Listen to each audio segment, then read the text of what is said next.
The following program is a collection of stooges talking about happenings in the sports world. It is meant to be comedic informative. The opinions expressed on this show do not necessarily reflect the beliefs of their peers, their boss, or ESPN. There may be some cuss words because that's how humans in the real world talk. If you are young, please seek permission before watching any further. Hey.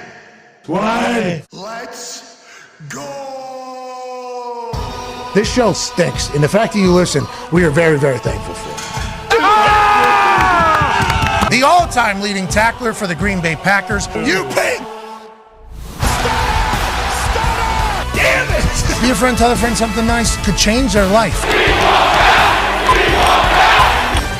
Sport! Here we go, the Pat McAfee Show. Feel good Friday, November 3rd. I'm AJ Hawk sitting in the Thunderdome for Pat as he is in Tuscaloosa, Alabama. Football! There we go. We see Pat already. Tuscaloosa, big showdown, LSU versus Alabama. I'm AJ Hawk sitting in for Pat. Obviously, Pat in Tuscaloosa. How you doing, pal? I heard it was a little cold this morning, but now you're a little warmed up. Yeah, whenever we landed in beautiful Tuscaloosa, Alabama this morning, it was about 36 degrees, just slightly above freeze. I don't know what that is in Celsius up there in Canada. Gumpy, what's 36 American degrees? That's about 0 Celsius, my friend, just above it. Okay, so I landed here with 0 Celsius. Now it feels like it's about 15, 16 Celsius. The sun has come up. It's going to be a glorious weekend down here as the SEC West title is pretty much on the line with LSU coming in as 2.5-point dogs to take on Nick Saban, Milroe, and this Alabama Tide. Now, I cannot wait for that. I cannot wait for College Game Day tomorrow morning, but today is going to be epic. You know why, AJ? Why is that? Because anytime your beautiful ass is over there in the Thunderdome with those boys, this show ends up being spectacular. I appreciate you making the trip over there. I'm lucky to be here, and this might be the greatest day we've ever had for this program, AJ Hawk. Hell yeah. Yeah, why not? Of course. Feel Good Friday, November 3rd, as we said. So, Pat, last night, though, let's get into it.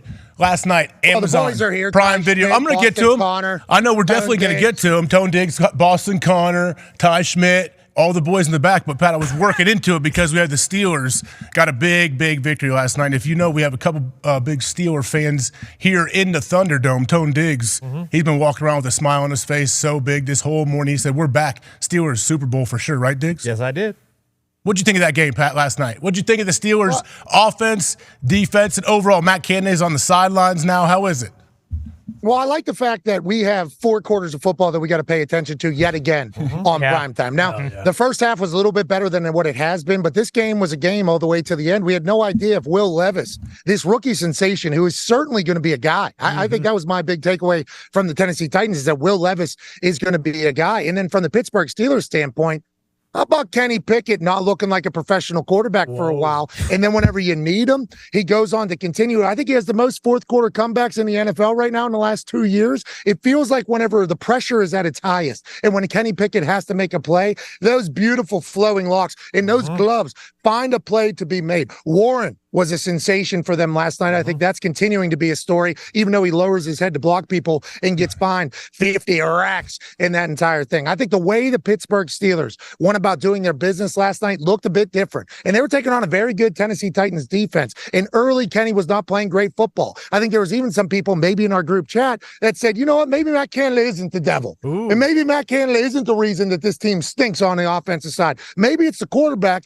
is just what the quarterback is. Then as the game continues to go on, the offense starts rolling. Matt Canada's on the sideline. And I think we saw a side of the Pittsburgh Steelers and a team of the Pittsburgh Steelers that maybe makes them in the conversation of making it not only to the playoffs, but maybe even winning the game in the playoffs. I don't think anybody's thinking that Steelers team's going to be able to win a Super Bowl. I don't think they'll be able to keep up with the teams at the top of the AFC. But what we saw to Deontay Johnson last night after a big-time drop last week and kind of getting crucified for it, what we saw to Kenny Pickett late, and what we saw to Matt Canada showing emotion and getting a chance to chat with the boys, I think is more reminiscent of an NFL team than what they had looked like. I think if you're a Steelers fan, you're pumped about how last night went. And I think if you're a Titans fan, I think you're excited to know that Will Levis is definitely a guy going forward. All in all, beautiful primetime football game in Acrisure. The Yinzers showed up. The game was phenomenal. And I still believe that Mike Vrabel would be able to beat up every other coach in the NFL. Yeah, I would say I feel exactly the same, especially after watching that game last night. Al and Kirk on the call. Like, you're right. It was a 4-quarter game. We had to watch till the very end. We had to figure it out. But with the Steelers, I'm asking all the boys when I came in today, like, what are your thoughts on the Steelers? Do you think they're a legit contender? Can they make a run in the playoffs? Because their offense may not look great for 3 quarters or so, but then eventually it feels like they're always going to turn it on. Kenny Pickett's going to play well. We know the defense. I think between Watt and Highsmith, Pat, they had 17 pressures last night on defense. Damn. Will Levis was under siege all night long. You see TJ Watt here. I love this. Helmet off, going crazy. Look at this. Yeah. Oh, look at his neck, AJ. Look at his neck. I don't know. Like, I know Bob Spillane. We talk about his neck a lot. Pause that right in the middle of him yelling. Jeez. Yeah. Like his neck. Yeah, we got to go back to the original yell where every single thing in his neck was, there it is, fully thrusted. This dude is a baboon. This dude's an actual baboon. He looks like he looks like one of the like a primate, like a chimp. He is phenomenal. Now, I will say for TJ Watt, I assume he went home happy with the win. But with JJ in there doing his thing, twirling the towel the way that he did, I don't think that TJ had the game that he was expecting or wanting to have. They did a lot more moving with him, and he was kind of bouncing around. I appreciate that. Feels like he was slipping more than maybe he had normally slipped on that Acrisure field.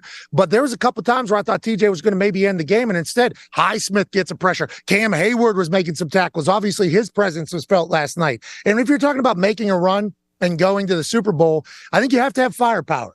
And although I think the offense looked better, especially late in that game, and obviously Kenny makes magic at the end, I don't know if the Steelers are ever going to have, in this particular season at least, enough weapons to be able to keep up with the top of the AFC class. But I think last night they proved, once again, that Mike Tomlin's going to have his team in every single game, and whenever they have to, they're going to be able to make some plays and win a game. They covered too, which is great news. But Tone, I don't know if there's enough weapons on the offensive side, but you got to have at least a little bit of optimism after that performance on primetime. There's a ton of optimism because this is a brand new era. Okay, this is an era of Matthew Canada on the field. This changes everything. Okay, he didn't have his stupid bucket hat on.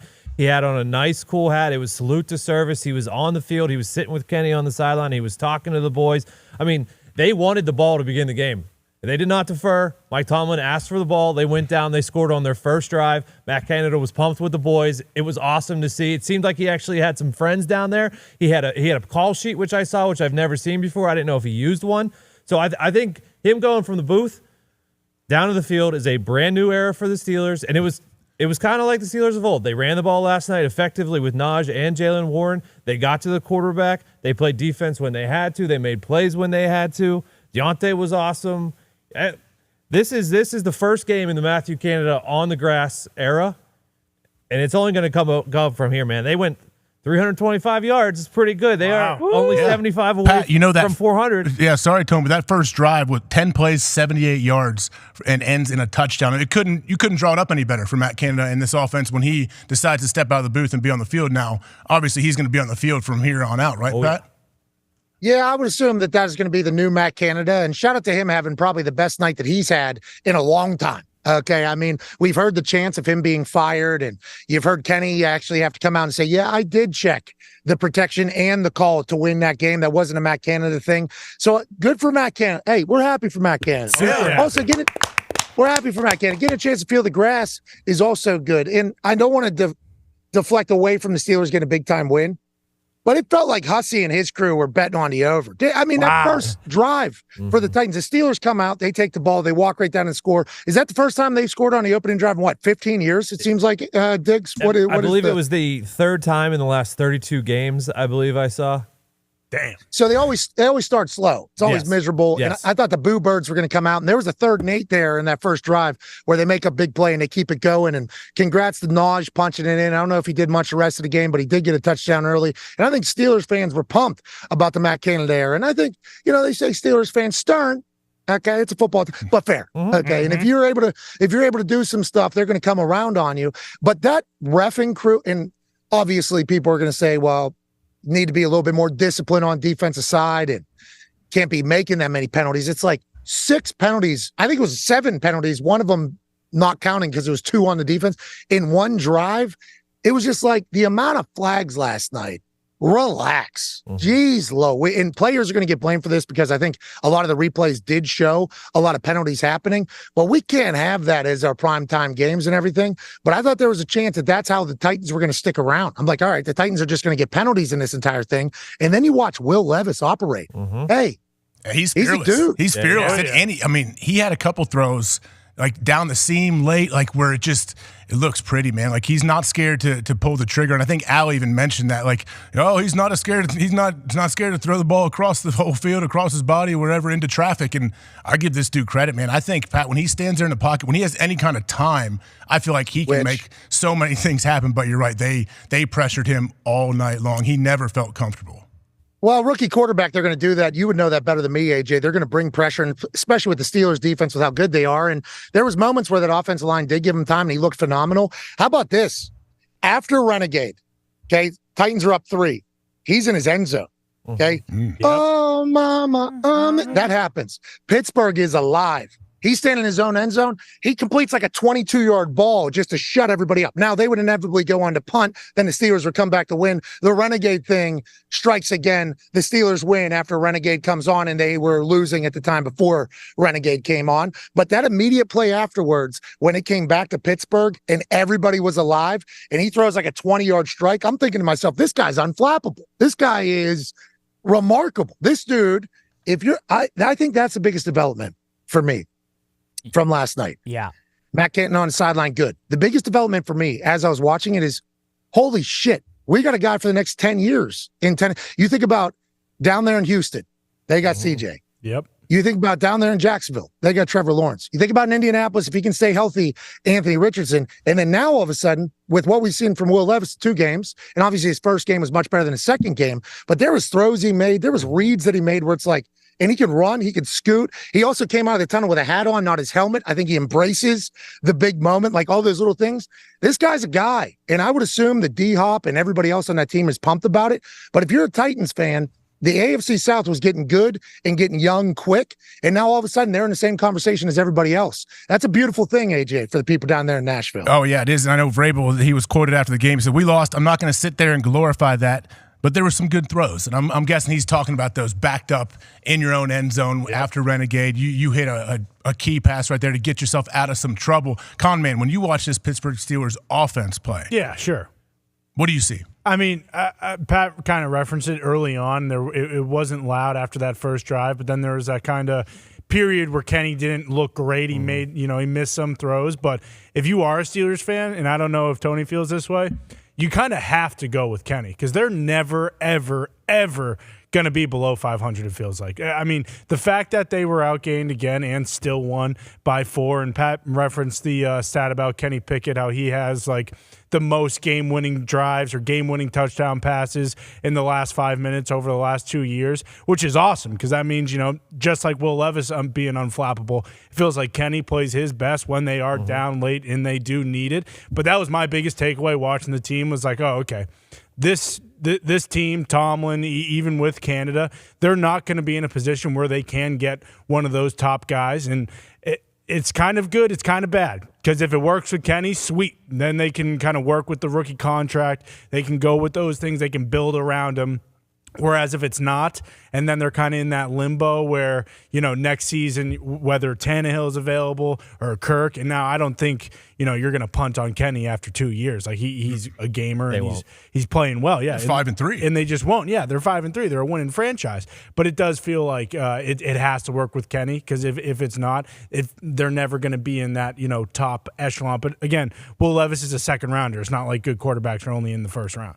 Oh, yeah, you can get them anywhere. And, Pat, what do you think about the ability for Pittsburgh and their defense? Front 4, a lot of times, if they're not bringing extra pressure, they can still get pressure, rushing forward, and then you can drop back, obviously, and get more creative in your coverage and take care of things. But when I watch that Pittsburgh front, now that Cam Hayward is back as well, like that is what keeps them in games. I think that will win them games moving forward. And as long as their offense continues to grow, and if they can run the ball like they did, like that's the recipe for success. Yeah, and that's Pittsburgh football, to be honest with you. And also Pittsburgh football on the defensive side is not to just get bludgeoned to death by the run. Normally it's the other way around. Like, hey, we stop the run and we run the ball. That's Pittsburgh football. So whenever Bruce Arians came in and was slinging it, anytime you have a down year, it's like Pittsburgh people are like, we need to run ball. Todd Haley comes in. He's the offense coordinator. He has success. We need to run a ball. That's just kind of how it is. It's a tough brand of football. It's a tough style of football. And the Pittsburgh Steelers this year, what were they, 24th or 30th against the run in the NFL? It was 30th. They were giving up 140 a game. But so last week they gave up 70 to ETN, and then this week they gave up to Derrick Henry to ETN. So over the last 2 weeks, it has been improved.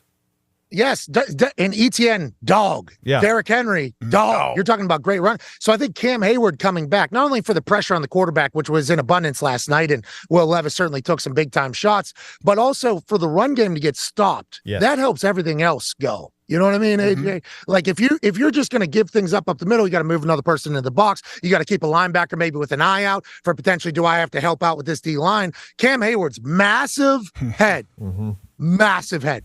Yeah, it is so big. He was walking back I think he chased somebody down on the sideline, made a tackle, got back up and was walking back. And his massive dome was walking next to other people with massive domes. And it was like, what is that, a 6X helmet this dude has to put on his head? But it's not just his head that's large, obviously. He is a space eater in there. So if he comes back playing his best football, which we assume will take a couple weeks for him to get back into full strength after being out of the game, and they can stop the run, then it helps everybody else out. Let alone getting pressure on the quarterback. But it's like the run, being able to stop, that's a big deal. Steelers haven't been able to do it all season. Last night and last week, they were able to do that, which is gigantic, obviously, especially for a team in the AFC North. Yeah, Tone, I would imagine you guys in Pittsburgh feel pretty good about Joey Porter Jr. They let us know that he asked to cover D-Hop on Thursday this week, I guess. I think the numbers came out, when he was on D-Hop, he has 1 or 2 catches for the night. Played very, very well as a young rookie corner, can play all over the place. Like, that has to make you feel pretty good if you're a Pittsburgh fan. Him doing that last night was awesome. And Minka was kind of giving a speech pregame and said, 10 is awesome. 10's got experience, stuff like that, but 2-4's on him tonight. So they knew game plan that he was going to be on him for most of the night, and he did really well. He had a couple penalties, but he's not afraid, which is, he gets that from his dad, obviously. And we always talk about how the lineage thing is awesome. I'm not afraid. Exactly.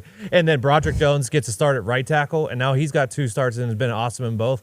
So yeah, we were pretty happy with the rookies, especially last night. Yeah, I'd say you should. Pat, what about if we want to pivot real quick? Obviously, unless you want to wrap something up from this game, but I don't know. There's some footage of Devontae Adams shooting hoops in the Raiders locker room, talking about how things might be after their head coach was fired, as well as some other coaches. GM are out of there. Antonio Pierce steps in as the interim. I don't know if we can run it or not, boys, but we have Devontae just shooting some hoops in some casual basketball in the locker room, and he says a few things. Hey, get ready for this. I'm calling it right now. This is why they're losing, because they're worried about the wrong shit. They're out there room, they're playing basketball. Run the right route, catch the ball. Come on. Oh! Catch that shit. Come on. Come on. Hey. Yeah, what do you think about that, Pat? Obviously, Devontae hears what everyone says. He knows what the narrative is right now out there. Can they? You think they can turn it around over there? Well, I think he also had a press conference where he spoke about how this isn't a celebration that there's a firing of a head coach. Foxy, I don't know if we have that. You want to run that? And at this point, don't get it confused. It's not a celebration that we have a new coach and there's been changes made. We obviously, I think it was time, one way or the other, it was time for some sort of change, just to bring a little juice in and revitalize the team a little bit. And I think it's more of a mindset that we're trying to not force, but just have moving forward to just be as positive as possible, and we do have a change, so there's more of a reason, like a definitive shift. We have a thing put in place now where we can say, all right, well, things are different now, but we got an opportunity to change it. So I think that's kind of the mindset we're having, just, trying to have fun and enjoy our time in this building, because I think, as we speak to each other, it's been too much of this has just been feeling like work too much and not having enough fun. So we just got to get back to that. I mean, Devontae said a lot of things there, and you talk about the basketball, and he said it feels like work, not as much fun, and this is football. You're supposed to have fun, and I guess you go back to the Patriot way, and everybody says, it's not fun, we're playing football. But even that little basketball thing there, you heard everybody kind of watching along and talking their shit. That's good for the team. And you heard Hunter Renfrow say something along the lines about not walking on eggshells, and then he had to walk it back and talk about how it's all good, we're not meaning this to be any shots. And you hear Devontae say, this isn't a celebration that a coach got fired, yada, yada, yada. But if you think about what Antonio Pierce did in that opening press conference, then you hear Devontae Adams speaking, then you hear Hunter Renfrow speak, and then Max Crosby cut a promo onto a cell phone after practice and was like, hey, this ain't a time for us to roll over. We're going in. Feels like everything that has happened over there with the Raiders over the last 3 days, the firing of Dave Dolph Ziggler, the reinstitution of the Raider way, Josh McDaniels getting out of town, the Patriot way being shipped out with Mick Lombardi, has almost revitalized this team. It's almost like it's the beginning of the season again, and they are being counted out. Everybody's assuming they're going to stink. Anytime you fire a coach in the middle of the season and you're in the Chiefs division, people are going to assume you're going to suck. But it feels like the energy coming out of there right now is telling me that is not how they feel inside of that. They still have a good roster. They still have a lot of good players. Yep. I feel like the offensive side of the ball, who's calling plays? Is Aiden O'Connell going to be a guy or is he not going to be a guy? There's a lot of question marks still. But if you just judge the humans that are involved, feels like they're in a really good place right now. And sometimes whenever you remove the person at the top, there's a whole new feeling of having to prove yourself, and there's a whole new feeling of getting an opportunity to rewrite how the history of your team's going to go. And I think that's how the Raiders are approaching this entire thing, AJ.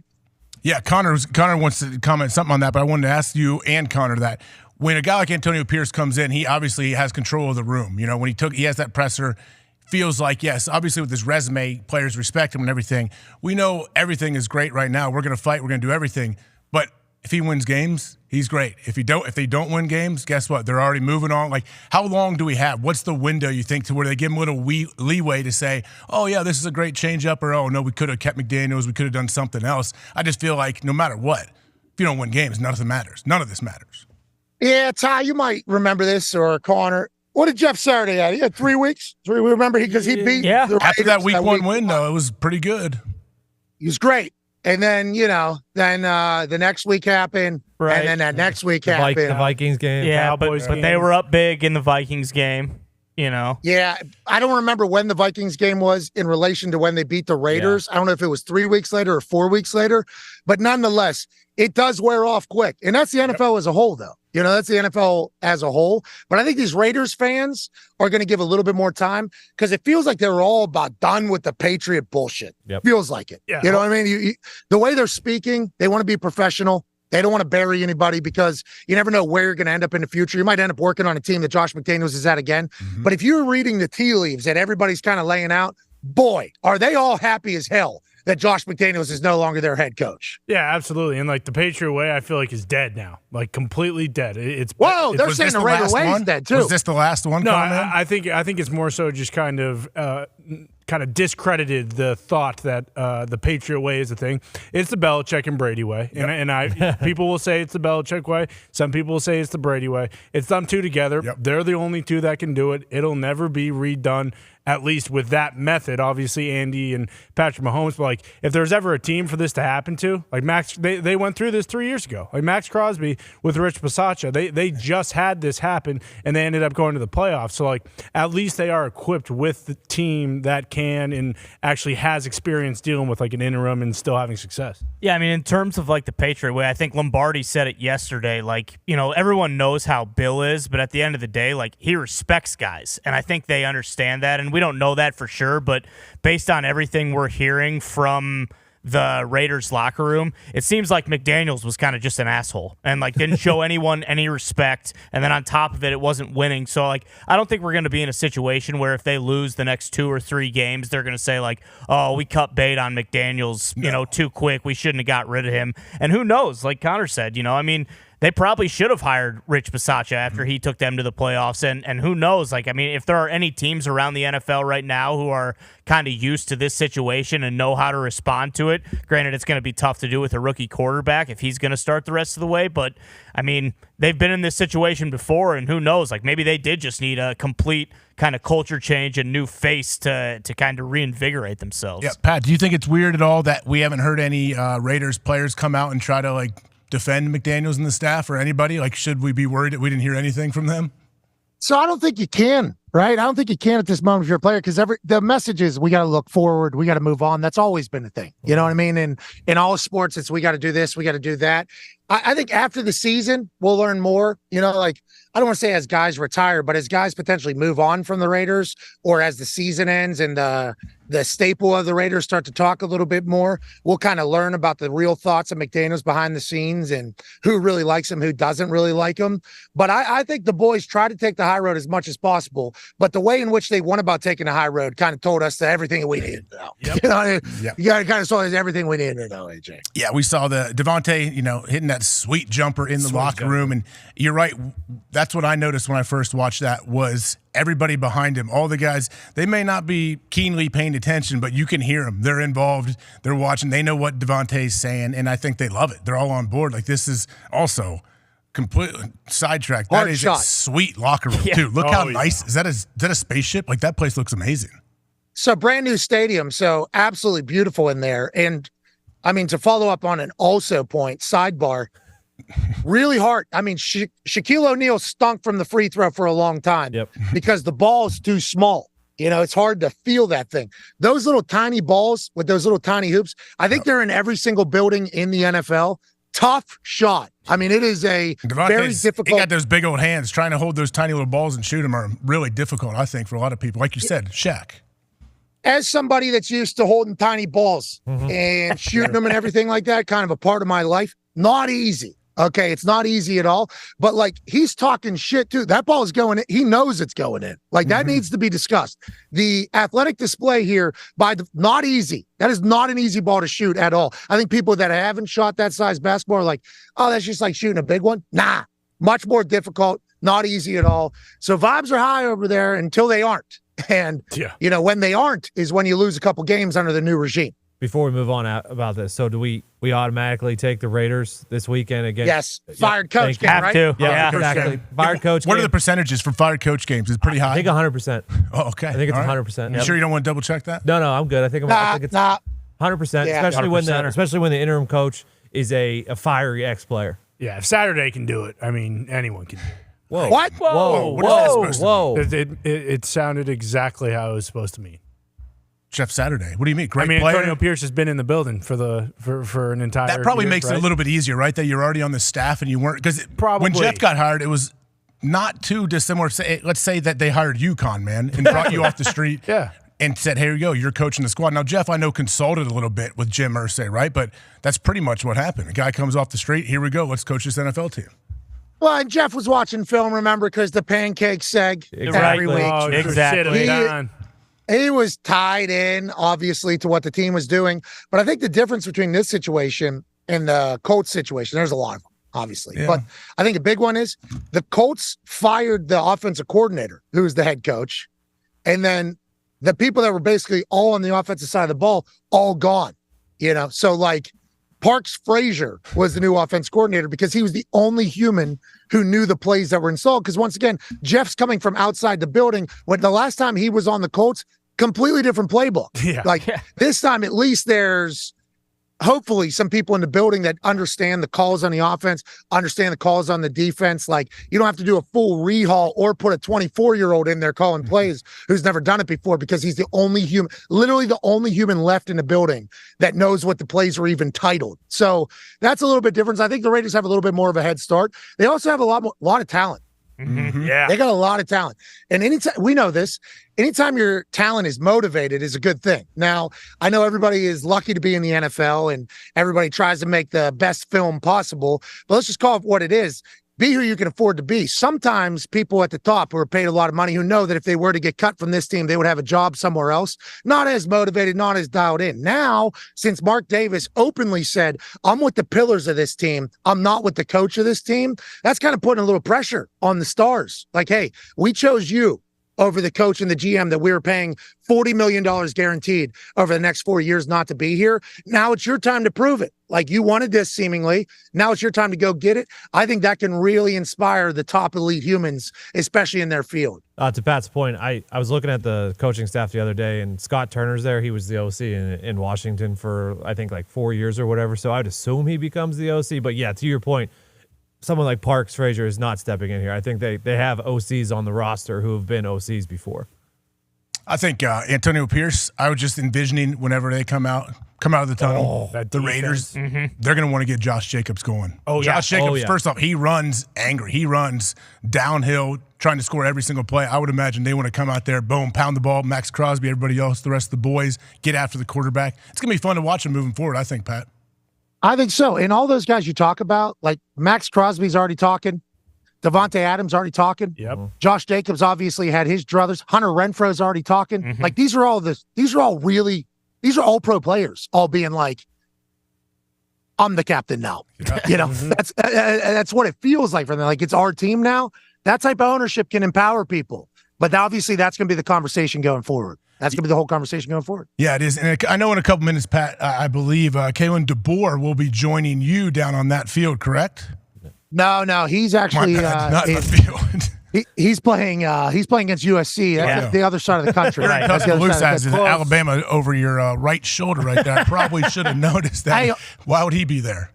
Hey, AJ, look at this, what they got going on down here at Bryant Denny. Up in the Jumbotrons, they actually put, I think we're going to get there. Look at this. Hey. Oh, wow. Wow, look at that. Hell yeah. You've arrived. Bro, you've arrived. It's a us thing. Obviously, my name's on the title of the show, and if we could go back 6 years, we probably would have changed that, obviously. We're on the Jumbotrons here in the middle of Bryant Denny Stadium, ahead of an SEC West championship battle. We are the dumbest humans on earth living the luckiest life of all time. This is so cool. This is awesome. And the fact that Coach DeBoer is going to be joining us is absurd because his game tomorrow against USC, not only are they obviously ranked 5th in the CFP polls, but like Pac-12 championship implications on the line here for Washington. And Coach DeBoer is just making time to chit-chat with us. It's a beautiful thing. It's a beautiful, beautiful thing. I think we're going to reset my Zoom, and then we're going to come back into this. But, AJ, you're doing a great job navigating the ship, pal. You are the captain now. Oh, yeah. I know they've been throttling the internet a little bit for different people. So, Azit, I think you're getting him potted back up. You're restarting them. Ty, quickly, what do you think of your boy Brock Purdy out there harvesting? Love it. Absolutely love it. Any guy who is people that don't know, here we go. Yeah, so he's got his bye week. I believe his fiance, who he met at Iowa State, is from Sumner, Iowa, and so he just on his bye week said, you know what the hell, I could go vacation somewhere. I could go to the Bahamas. I could go to the Caribbean. I could go wherever. I'm going to go back, and I'm going to get in a beautiful. I don't know if that's a John Deere 4440, but it kind of looks like it is. And he said, you know what, I'm going to help my fiance's family with harvest. So I think this is normal. This happens every year for him on his bye week? Probably not every year, but hey. Depending on when harvest is, right? When is harvest? You know all this. Typically, we are in harvest season right now. He probably wanted to get back Thanksgiving, pal. to the roots, I mean, that's not his roots. No pun intended, but he's not from Iowa, but, he spent a lot of time in Iowa. Obviously, his in-laws are in Iowa, and, things the last couple games haven't been going as they should. So there's nothing like getting into a JD and out there during harvest season. Good reset. Yeah, good exactly. reset. Good way to humble yourself. He is the starting quarterback of a team who is one of the Super Bowl favorites, but you know what? If you want to really kind of get back to your roots, like Tony said, humble yourself, then you strap on some boots, you go crawl around in some pig shit and harvest some corn, and that'll set you right, going into your next big game. Exactly. Okay, Pat, what do you think? I think we got Pat back up in his connection after they were done throttling us. Man, it looks like it's gotten much warmer there in the last 3 or 4 minutes as well. What do you think of Brock Purdy out there harvesting?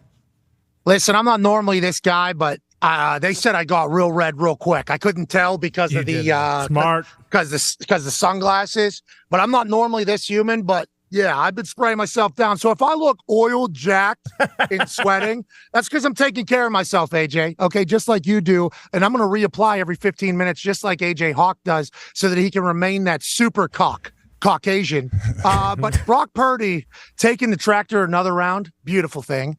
It is almost like, as I watched it, meditating for me.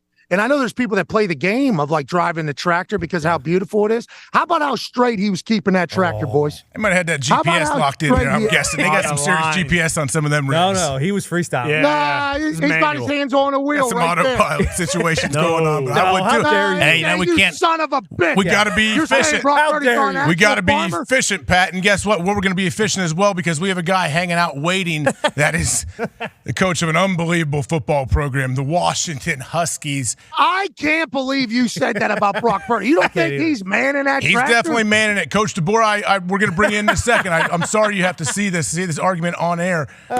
He's definitely in charge of everything going on there. But I'm just saying there's some GPS, there's some autopilot. You got to be efficient, man. You can't miss one stalk of corn if you're chopping that down because you're going to lose money then, Pat. Yeah, I understand that John Deere is trying to make life easier for every farmer out there. And shout out to all the farmers that are the backbone of the United States of America. Not only like because the food that they are provide, but also that work ethic is something that we need to keep in our country forever and ever. And I got a chance to chat yesterday to a 4th-generation farmer actually from Western Pennsylvania, and it just made me feel good. You know, the business sense of it, the work ethic sense of it and everything. But Brock Purdy doing that, and then you saying he ain't doing anything. He's like one of those pilots on a commercial plane that just go ahead and autopilot is insulting. Oh, they take off and land. They take off and land. They deal with the radios the whole time. Brock was in full charge there. Thank you. You know that. Hey, pilot today, video game pilot. Quick in, quick out. It was awesome. It was a good experience. Ooh, love that. Oh, nice. About time. Yeah, it was good. It was a great pilot. Young pilot. Yeah. Said Niner to me at one point. What? Something's going on there, Pat. I don't know what's happening there. We might have to. You're getting throttled a little bit. It's not Coach DeBoer. But Z, let's try. I don't know if we can or not. If Coach DeBoer is still there, but if Coach Kalen DeBoer is still on the thing, let's welcome Coach DeBoer, the head coach, the Washington Huskies. Yes, Coach. Woo! We got it, Coach. How you doing? Obviously, big test this weekend and playing USC. How you feel like you guys are right now? Sorry, we're dealing with some traffic here, trying to situate how the internet is going. Pat will be back with us very soon. I think Pat's with us right now. But where's your team at right now? How do you feel mentally, physically, everything about that? Yeah, you bet. It's good to be back on with you. It's crazy. It's 3 weeks ago already when you guys were here, and man, time flies. But we're in November now, so. It's good to see you, Pat, and all of you. But we're still in Seattle. We do our normal workout here in the morning, and then we'll head down to Southern Cal here this afternoon. Coach DeBoer, I'm getting cooked down here in Alabama. Right? I don't know if you see the color of my skin. It is quickly becoming a nice char. But I do look back on that time that we got to hang out up there in the beautiful Seattle area over your stadium. And I appreciate your time for us on that particular day. And you get that massive win over Oregon the next day. You know, a nice program builder, a staple. The whole country sees it. Then you guys struggle for a couple weeks. Okay. And now the first CFP rankings come out, and all the college football experts are talking about is last 2 weeks, this team hasn't looked the exact same. From inside looking out, do you agree with that narrative? And what do you think you guys are trying to do to maybe utilize those 2 weeks as something that can propel you to a great rest of a season where there's a lot on the line, obviously? Yeah, I certainly understand the scores and a play here and a play there. I've kept it to where it was close games, closer than you're comfortable with, and especially our fan base. But it's one of those things where we're just in the grind, and I don't think we're the only top tier team that has had some close ones, and everyone's gunning for you. You're getting everyone's best shot. Teams continue to improve, and it's not about comparing scores. Each and every game, each and every week is its own moment, and we've definitely still found ways to rise to the occasion at the right time and make the plays needed to get the wins. This week would be another challenge in a road trip down at USC, a place we haven't been in a long time as a program. Hey, a win is a win. And at the end of the day, whenever the real rankings, the ones that matter at the end, we won't even think back to these 2 games where it was closer than anybody could have imagined. But I have heard, and I don't know if I'm supposed to say this or not, obviously, I've heard your team has been battling with a little bit of an illness too. I think that is a conversation that has not happened. Like, the locker room got hit with a bug, right? And you don't want to make excuses ever, but it hasn't been your best football, and it also hasn't been your most healthy team. And I don't think that's really been chatted about, right, Coach? I don't want to say anything for you or speak out of pocket, but I feel like that is something that I did not know whenever I was saying, this Washington team, they don't look the same. Well, they're not. They weren't. They haven't been. That's allegedly. Is that true? Yeah, I mean, we're in, like I said, I call it the grind, and every team gets hit in different ways. It's might be injuries and sickness. So, life moments, whatever they are, and just, we've been, working through that, and, we're not going to make any excuses because every other team that we're playing and every other team around the country is going through similar things in different ways. So, we just got to keep staying the course. I think the difference that we learned a year ago to this year is, how to get through those times. And a year ago, we suffered 2 losses when those moments hit us. And this year we found a way to still come out on top in those games. Boston Connor has something for you, Coach. Yeah, Coach, you mentioned, teams deal with their own individual things, and USC's kind of been dealing with this little bit of a rut these past few weeks.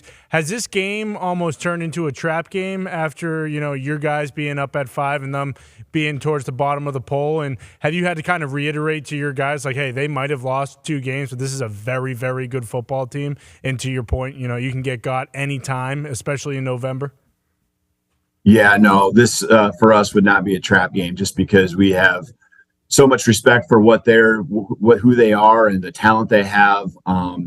Yeah, we know and understand they've had a couple of close games and a couple losses there, but we know that these guys were the preseason number 1 choice in the conference. When it came to the preseason rankings, but for us, we have nothing but respect and know that it's going to be a hard-fought contest, especially when we go on the road down there.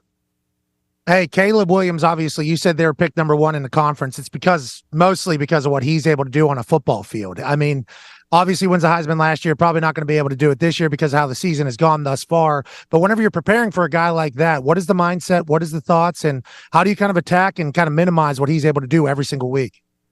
Yeah, I think the word minimize is one of the great ways you got to look at it. And he's such a great player. He's going to make plays. And the whole key is a mindset, just lining back up and going back to work and doing your job, individually, collectively as a whole. But it's not just Caleb Williams. It's a whole group of athletes around him that can play at a high level. And so, he's the one that drives the ship. And, we certainly got to, attack in different ways and mix things up. But, it's certainly impressive what he's done, not just this year, but throughout his entire career. Todd Schmidt has something for you. Yeah, Coach, obviously when you guys beat Oregon, we saw the resolve and the grit that your team has, and you obviously know how to win close games. But with these last 2 weeks, and you've had a couple of those kind of like scares that you mentioned, is there any benefit to kind of getting that out of the way now? Because now you guys still have the opportunity down the home stretch here to be playing your best football before championship weekend and then ultimately the college football playoff? Yeah, I mean, I think when it comes down to the moments we've been in, we've learned that we can trust and believe in each other, and everyone's going to keep fighting until the very end. I think there's been moments, especially in the last couple of weeks, but even in the Oregon game where, we had a chance to separate ourselves. And, those are learning moments, things that, we need to be better at. And, that's where the scores have been a little closer. And, take turnovers is one piece of it, and just finishing. Getting a stop and getting off the field at the right time. That's football, and that's what every team's trying to do each and every week, trying to get better. And that's been a big part of our focus. Everybody talks about Dan Lanning going for it on that 4th down in the 4th quarter. How about your defense making a stand on a 4th down in the 4th quarter to kind of win you a game, obviously? And then speaking of winning you a game, that quarterback and you know each other very well, obviously all the way back to your times in the beautiful state of Indiana together. Michael Penix Jr., still the favorite for the Heisman. What have you learned about him through this patch with your team? And what have you seen from him this week that makes you believe that he's pumped for this Heisman battle with Caleb Williams this weekend? Yeah, just that he's a ultimate team player. Doesn't matter if he's just at the elite level point of his game or if there's a drive where he's, maybe missed a guy, and that he's human too, but the team is the most important thing. And you can see through his leadership and through what he says and how he acts that it's all about our team winning. And, we certainly look to him for those big moments and those big plays because he's done it so much for us, and that's one piece of what makes us super, a great football team. But man, he's just guy in charge, and the quarterback, is usually that guy, but he's extra special when it comes to that. Coach, what kind of atmosphere are you guys expecting Saturday? Like, what are you telling the boys? I'm sure they're getting pretty excited. USC obviously stumbled a little bit, but it's still USC. Yeah, we expect. I think we've kind of seen wherever we've gone. And we haven't had a lot of road trips, but wherever we've gone, it seems like the environment's been a little better than what it has in previous games. And so we expect a hostile environment going down there. And I'm excited. It sounds like our fans are ready to go down there too, and we'll be well represented. So it's going to be a great football game, down there in Southern California. I know it wasn't USC; it was the other school in LA. But let's take some locks for those lockers. Too, you know what I mean? Let's take some locks for those lockers, and let's make sure nothing's happening, in that locker room while you guys are playing this incredible game. College football playoff rankings come out, and I alluded to it earlier. Because the judgment of how you're playing, everything. Yeah. You guys are 5. Do you use that as motivation? Do you talk about that? That's a cool moment for your program, right? Like I went to West Virginia, and when we were ranked like number 3, I remember how cool we all thought it was because it wasn't normal for us to be ranked number 3. I think like the Alabamas of the world where we're here and the Ohio States of the world, like they get very pissed if they're not high enough in the rankings. But there's some schools that are coming onto the scene where it's like, we're the 5th team in the country right now. We were number 3 in the country. Like, how did you utilize that? What was your message to the team after they came out? Because obviously in 2023, everybody's hearing every piece of information. Yeah, we haven't spoke about it a lot because we know, and if we spoke about it, it was even before the rankings came, and that, the month of November is really going to determine everything that happens. And the first rankings are going to happen. And, I get it. There's 5 undefeated teams, and, you got to find those little dividers and things that separate 1, 2, 3, 4, and 5. And, a lot of it has to do with, the most recent playing and scores. And, so it is what it is. But there's a lineup, in the Pac-12 that we're going to be up against to where, we do what we're supposed to. It will all play out, and we'll be just fine because our conference is loaded from top to bottom. 6 ranked teams still right now, 8 at one point, at some point in the season. And even those teams that aren't ranked are getting better with new coaching staff. So it's a tough conference schedule, and, the rest will take care of itself here in November for us. Yeah, still the number 5 team in the country, though. It's pretty sick. Yeah. Absolutely. Yeah, we know we need to play like that. And, we've been kind of right in that window, all year long. So it's something we've become accustomed to.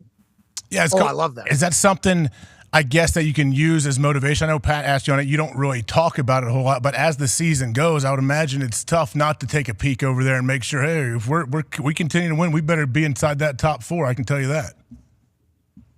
Yeah, I think that we just all understand that with the teams we're facing that will work itself out. And we what do you got? Hey, what do you got left, Coach? Coach, what do you got? You got 3 ranked opponents coming back to back here, right? Right. Yeah, we got Utah next week, and then Oregon State, and then the Apple Cup against Washington State. So, it's just you kind of tested me there because we're so focused on this next game. I had to think about it for a second, but it's been discussed enough and thrown in my face enough, the whole last year when the schedule came out to where I remembered what November is all about. But, we have focused on improving each and every week. And when that's it doesn't mean as a team it all shows up, but there are areas of our team where you can see the improvement and the growth happen. And the experiences we're going through are just hardening us to where, I think we're going to be where we want to be when it comes to the end of the month. Nice. Yeah. One day at a time, one game at a time. We can't wait to watch, Coach. It's going to be fun to watch you guys from here on out. So thank you so much for your time. We really appreciate it. Ladies and gentlemen, Coach Kalen DeBoer. Yeah. Thank you, man. He's cool. He's one of the guys, he gets it too. And man, what a tough stretch for his squad. Are you kidding me? The next, what are you supposed to do? Yeah, you got to win every game. That's the thing. You just got to win all your games. If you start looking at like the schedules that are left for like Michigan, for instance, now, Boy, oh boy. Another one popped up last night. But that's the word. That's another. I mean, what is real? What is real in this world? Stop bleeding. I don't know. And my algo knows, dude. My algo's like, excuse me, you want to know this? You want to know this? But you start looking at the schedules that are remaining. It's like Michigan's got a tough one. Michigan's got tough. They got the reason why Ohio State is ranked number 1 right now. Michigan's still got coming up pretty much. And they really haven't been tested. Not their fault, but that's real. And in the Pac-12, from 20 to 15 rankings, like there's 4 Pac-12 teams in there. Like 20, I think 19, 18, 60, like and they're all playing each other still through the season. It's like it is a insane situation that the Pac-12 is going to go to. And I think this particular season, if you look at how the first ranking was, strength of opponent's a big deal. Strength of schedule, strength of record, everything like that. Like I think Ohio State's in the top 5 in both of those. They're the only ones. Other teams are like 111 in like strength of record or strength of schedule, 111th. I mean, some of them in the top 4. And it's like Ohio State's like top 5 in strength of schedule, strength of record. I think that's why they're number 1. These Pac-12 teams, even though there's losses across the board pretty much, there is still, except for Washington, there's a chance in that particular avenue of impressing people to climb quick with the number of teams they're playing that have a number next to it, which I think means something to this particular committee more than maybe committees of past. Connor? Yeah, especially like those wins on the road, you've talked about with Ohio State, like going into Notre Dame in a hostile environment. But how much do you think these coaches are thinking about next year? Like, my God, I can't wait till, it's not just 4 teams, because there are going to be a bunch of teams that are very, very good that would provide good matchups that aren't going to make the college football playoff. And you got to think some places, I mean, even Bama, where you're at right now, is like, holy shit, I can't wait till there's more than 4 teams, because then not every single loss is like the end of the world. And I don't want to dive too deep into this conversation, because we are going to start sounding like, oh, that's a smart thing to bring up. But if you think about the big picture here of teams transitioning into the Big Ten and the SEC kind of becoming, the thing, obviously with the ACC gaining strength from the opposite side of the country, which is interesting. But these games that are mattering to the committees, and obviously next year with 12, it's going to be different, especially because if you win your championship, you're automatically in. But there's going to be a lot of ranked games happening on a very regular basis. Your in-conference schedule now is going to potentially become a much more difficult one than maybe it has in the past for a lot of these top-end teams, which is going to provide great entertainment for us as college football fans. But for the committee, it's going to get tough to kind of who, what, because who is it, Penn State next year? Yeah. They got like USC, UCLA, and then Ohio State like 3 weeks straight in the middle of the season next year. That's a little bit of a different schedule than what it normally has been, where, okay, you have Ohio State, which is going to be tough, but then you're playing like, no offense to any of these teams, but you understand what I'm saying. Yep. Like you get Illinois or like a Rutgers or like something like that. It's like, okay, we can maybe not play our best football and still sneak by with a win because the teams are good, but not great. Now it's like every week, next year, every week, some of these teams, you're going to have to show up or you're going to get exposed. You might see like 3 losses for teams that we have not seen 3 losses for in a long, long time, because all it is a 2-week schneid and boom, you're done. And it's good for football, I think, even though a lot of people are going to hate it at the beginning. Yeah, for sure. I mean, you look, the Big Ten released their schedules for next year, and it damn near every single team, it's a murderer's row pretty much week after week after week after week. And then even Michigan, I think one of their non-conference games, they play Texas next year, and then they also have Ohio State, Oregon, Washington. Like, you're right. Some of these teams who this year, you go from not necessarily even playing a cupcake schedule, but like with how difficult it's going to be next year, some of these top-end teams, like very realistically, we could see multiple teams with like 4 or 5 losses. You think it make the top 12? Well, I don't know about that. How many losses do you think you can have? 3 losses and make the top 12? There'll be at least one team. Definitely in there like 3, yeah. I mean, we're going to have to find out what the new trend is depending upon what conference they come from, but there's no 2-loss team that's ever made it to the college football playoff. And if we think about what's going to happen next year at all these new conferences that are being created, the Pac-12, last year of it is this. Yeah. This is what the Pac-12 is, what we were projecting for the Big Ten next year and for the SEC and for the ACC, where it's like big game, big game, big game. Washington's got 3 straight here against top 20 teams. Like, that's tough. It's towards the end of the year too. Yep. But if you make it through it, you're calloused. You're going to be ready to play whoever and whatever, and you've earned your way into the playoff, which is, I think, all any of us want. Yeah, that's what matters. Man, when you open it up to 12, I mean, what are some of, like, people talk about unintended consequences? What are some of those that we don't foresee that could, like, what could it do to some programs? I mean, it should be unbelievable. Do we know how they're structuring all of it? The game, like the first round games and all that? Yeah, they get. Yes. Go ahead, Connor. Yeah, there's the first round one home game, and the conference champions get buys, and then the next game is at a neutral site, or is that also a home game? I don't know. I think it's neutral site next round. I think the first round is only home games, but they'll take the champions from all the conferences, and then it's like the best group of 6 school, I think, makes it in, and then the rankings kind of fill in the rest. So there's going to be teams, I mean, everybody's talking about March Madness, March Madness. But the ball is the same size and the hoop is the same size. Mm-hmm. That's the difference with basketball.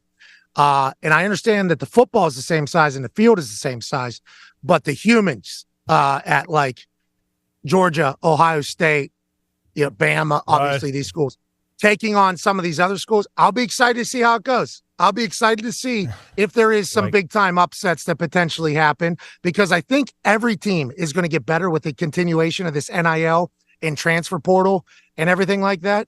But there's going to be some teams that are going to get boat raced in this thing. And I think, especially with home games taking place, but that's already happening in college play. It happened in national championship. So who cares? To Pat's point, like last year Tulane got in because they were the best group of 5 or whatever. And they actually came back and they beat USC. But I think Air Force this year, like Air Force would have to play, I think, Washington, which would be interesting or something like that if it ended right now or whatever.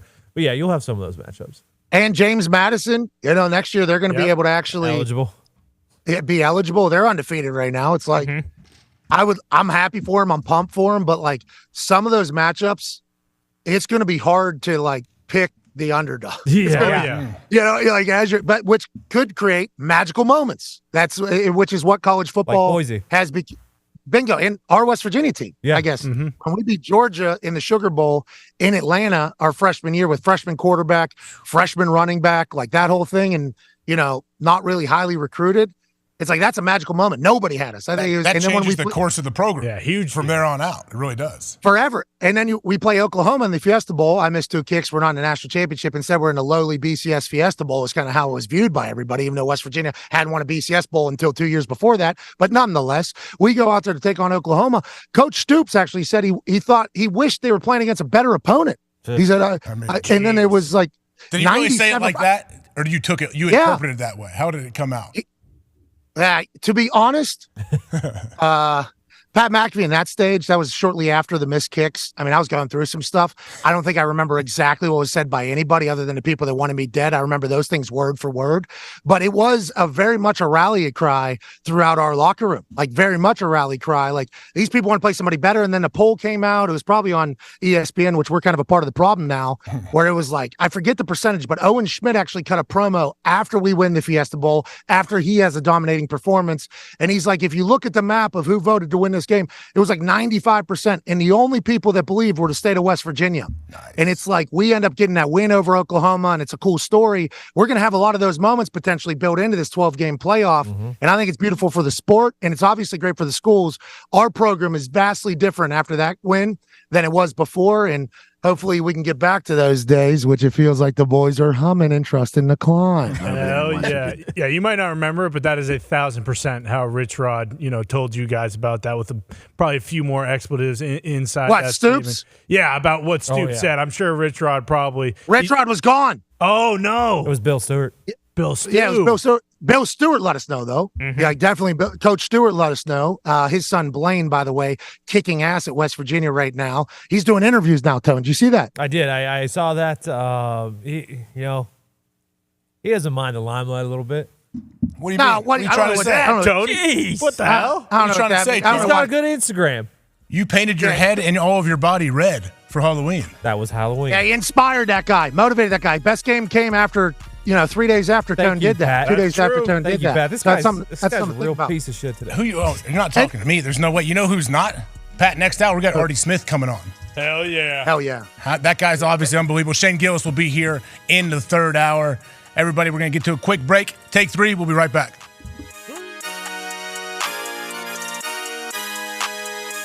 Obviously, this is a conversation starter for everybody when they're talking about the dynasty, and there's still Raiders fans that are pissed off about this. Here's the game plan. Go out there in the middle of a snowstorm and make a kick that you're not supposed to make at all from 45 yards. This is the Patriots season on the line. Do you remember this moment right here in your head? Were you scared to death? Were you fucking pumped? I would say I was probably more scared to death as I'm watching the Tuck Rule review and realizing, holy shit, we get the ball back. Oh, yeah, by the way, it's coming all down to you, man. This will be a 45-yard attempt. That's Vinatieri's luck from this distance of late. Once I got out on the field, I really had three thoughts. First and foremost, try to attack the ball, but stay light on your feet. Just like anybody, you're running on ice. If your cleats don't stick, you're falling on the ground, and then the ball's going to end up hitting your center right in the back of the head. I wasn't thinking about missing 4 of the last 5, if that's truly what was going on. For me, it was all about, hey, you know, these guys aren't going to be able to get a good rush, get it straight and get it above the line of scrimmage. And thank goodness, as it left and I saw that they didn't block it, then it was all about, I don't know if it's going to have enough distance in this snow, you know, let's hope for the best. And I really didn't know until the referees at the back of the end zone raised their hands. I couldn't really see it. Couldn't tell if it was good or not. Hell yeah, because it's a snow globe. What a kick.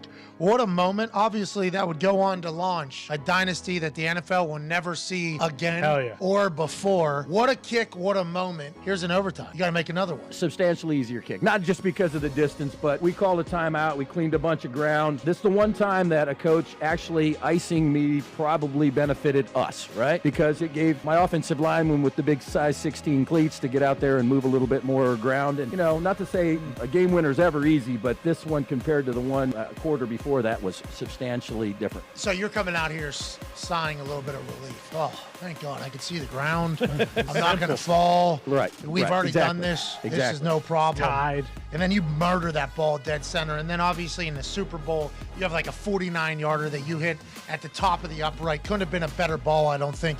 You hit it cleaner. You have something inside of you, okay, that not a lot of people have. And Joe Burrow seemingly is a guy that has it. What is that? I would love to tell you that I was born with, or I developed the ability to, you know, be a clutch under pressure. I do think that there's certain people that are born with the want or the ability to say, Michael Jordan, you know, Tiger Woods, Mariano Rivera, these guys are, and ladies are the type of people that go, I want the game coming down to me. I want to be the reason, LeBron, you know, I want to be the reason why we win or lose. I was kind of that same person, you know, playing soccer as center midfield, and in baseball, I either wanted to pitch or catch. I'd leave it there. I know what you're thinking. Knock it off. I know you. Anyway, but I always wanted to, you know, be in the middle of the game and be the reason why. So once I get to football, obviously 59 minutes of the game, The following program is a collection of stooges talking about happenings in the sports world. It is meant to be comedic informative. The opinions expressed on this show do not necessarily reflect the beliefs of their peers, their boss, or ESPN. There may be some cuss words because that's how humans in the real world talk. If you are young, please seek permission before watching any further. Hey, let's go. This show stinks, and the fact that you listen, we are very, very thankful for. The all-time leading tackler for the Green Bay Packers, You pig! Damn it! be a friend, tell a friend something nice, could change their life. Sport!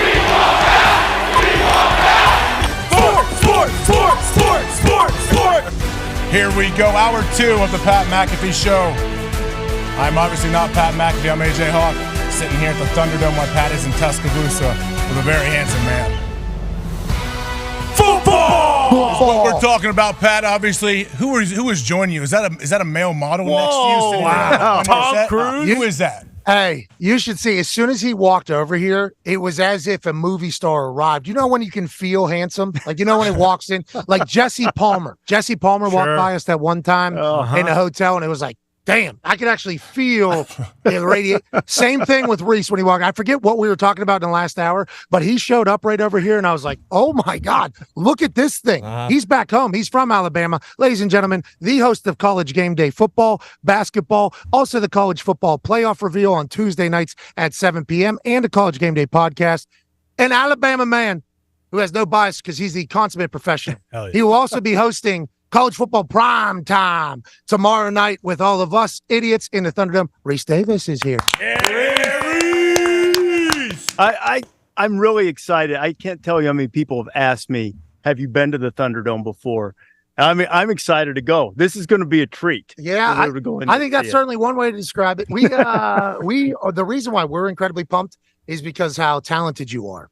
Getting a chance to watch your brain, it's incredible how you can direct traffic. You're a great host. You need to know that. You're handsome, you're a great host. But also the way you can retain information is absurd. You're an incredibly smart fella from Alabama. Awesome to know that. Breaking down stereotypes every single day here on this particular program. You're a genius. But like this type of thing, it is right in your breadbasket. And I think people are worried that we're only going to have the ESPN games or ABC games. That ain't true. That's not We're going to be able to showcase every single game in a highlight fashion, but we'll be able to do it. And I think it's be good for all of college football. You're the right guy for the job. Should be a blast tomorrow night. I'm fired up about it. When I first started hosting college football for ESPN a long time ago, before there were wall-to-wall games, my favorite part of being in the studio was when we would have like maybe an hour to hour and a half fill, and we'd be able to bounce around the games, and sometimes they would let us do a little taste of what we're going to do tomorrow night and just talk over the games as they're happening. And never got to do it in an extended form. It was always just for short fill periods, but it's a ton of fun. I can't wait to do it. It's going to be fun. Yeah, and you just get us there, and we'll ruin all your credibility as fast as possible. I doubt that. Tone has a question for you, Reese. Yeah, Reese. One thing when I was looking at the college football playoffs, there's situations where like Texas is above Oklahoma when they both have one loss, and then there's situations where like where there's other one-loss teams or two-loss teams where the head-to-head doesn't matter. Do you think they do that on purpose so that later down the line they could say, hey, in our first one we had some teams where head-to-head didn't matter and some teams where head-to-head did matter? Do you think they plan that far out, or it's just how they're viewing teams right now? I really believe, Tone, it's just how they're viewing teams right now, and it's part of the puzzle. It should be a big part of it, head-to-head, because you have to make the games count. But it can't necessarily be everything. I mean, I've used the example a few weeks ago. There were 4 Pac-12 teams, all ranked, all one loss, all had beaten each other. So then you can't make head-to-head the only thing that counts, because as soon as you say, well, Team A beat Team B, well, Team D beat Team A. So Team D. Yeah, so it's. I think it's a big part of it, but it can't be everything. Team D comes in, bang, drops the hammer on it. Whenever you see that top 25 reveal, and you guys refuse to know what it is beforehand.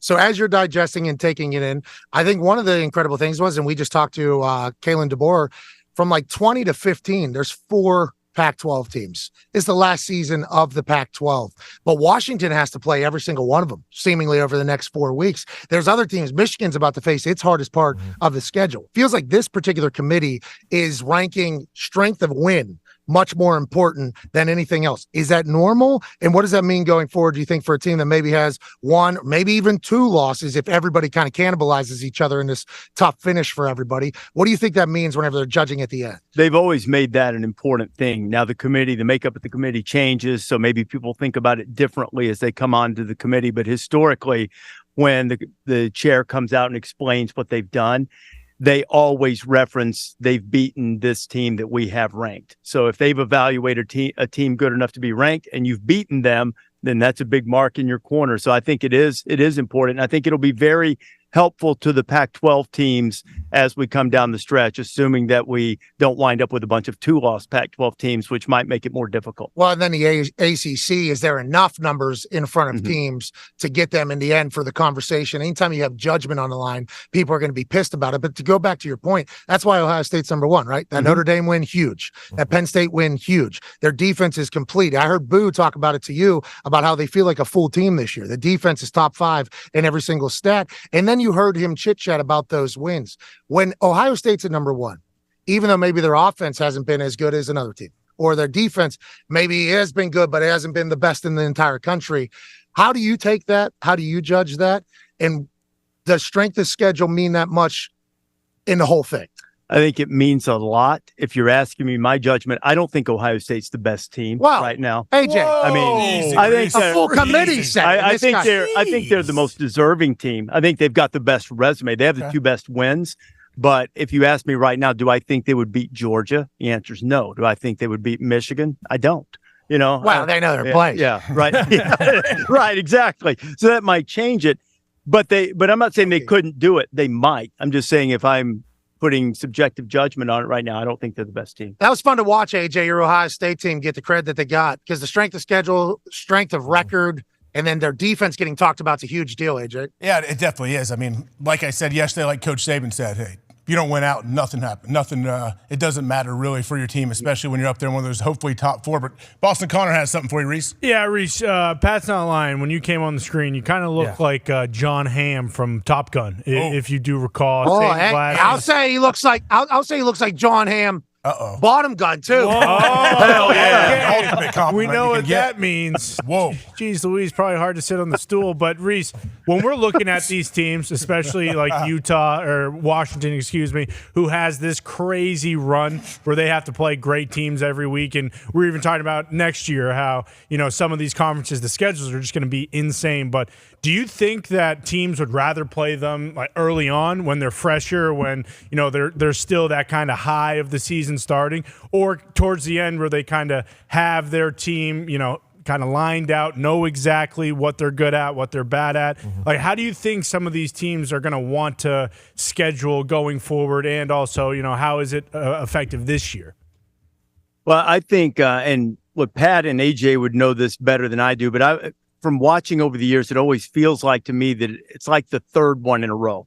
If you have a couple in a row, you can kind of get through those. It's that third time. If you have to get up 3 times in a row to play high-level teams and then beyond that, I think that's the toughest part of it. So it's almost, how does your schedule fall? And I would like to think that the committee takes that into consideration, especially this time of year. Sort of like with Washington, if you have one clunker this time of year, it's probably excusable. It's when you start having the second one where you raise an eyebrow, as Washington has a little bit.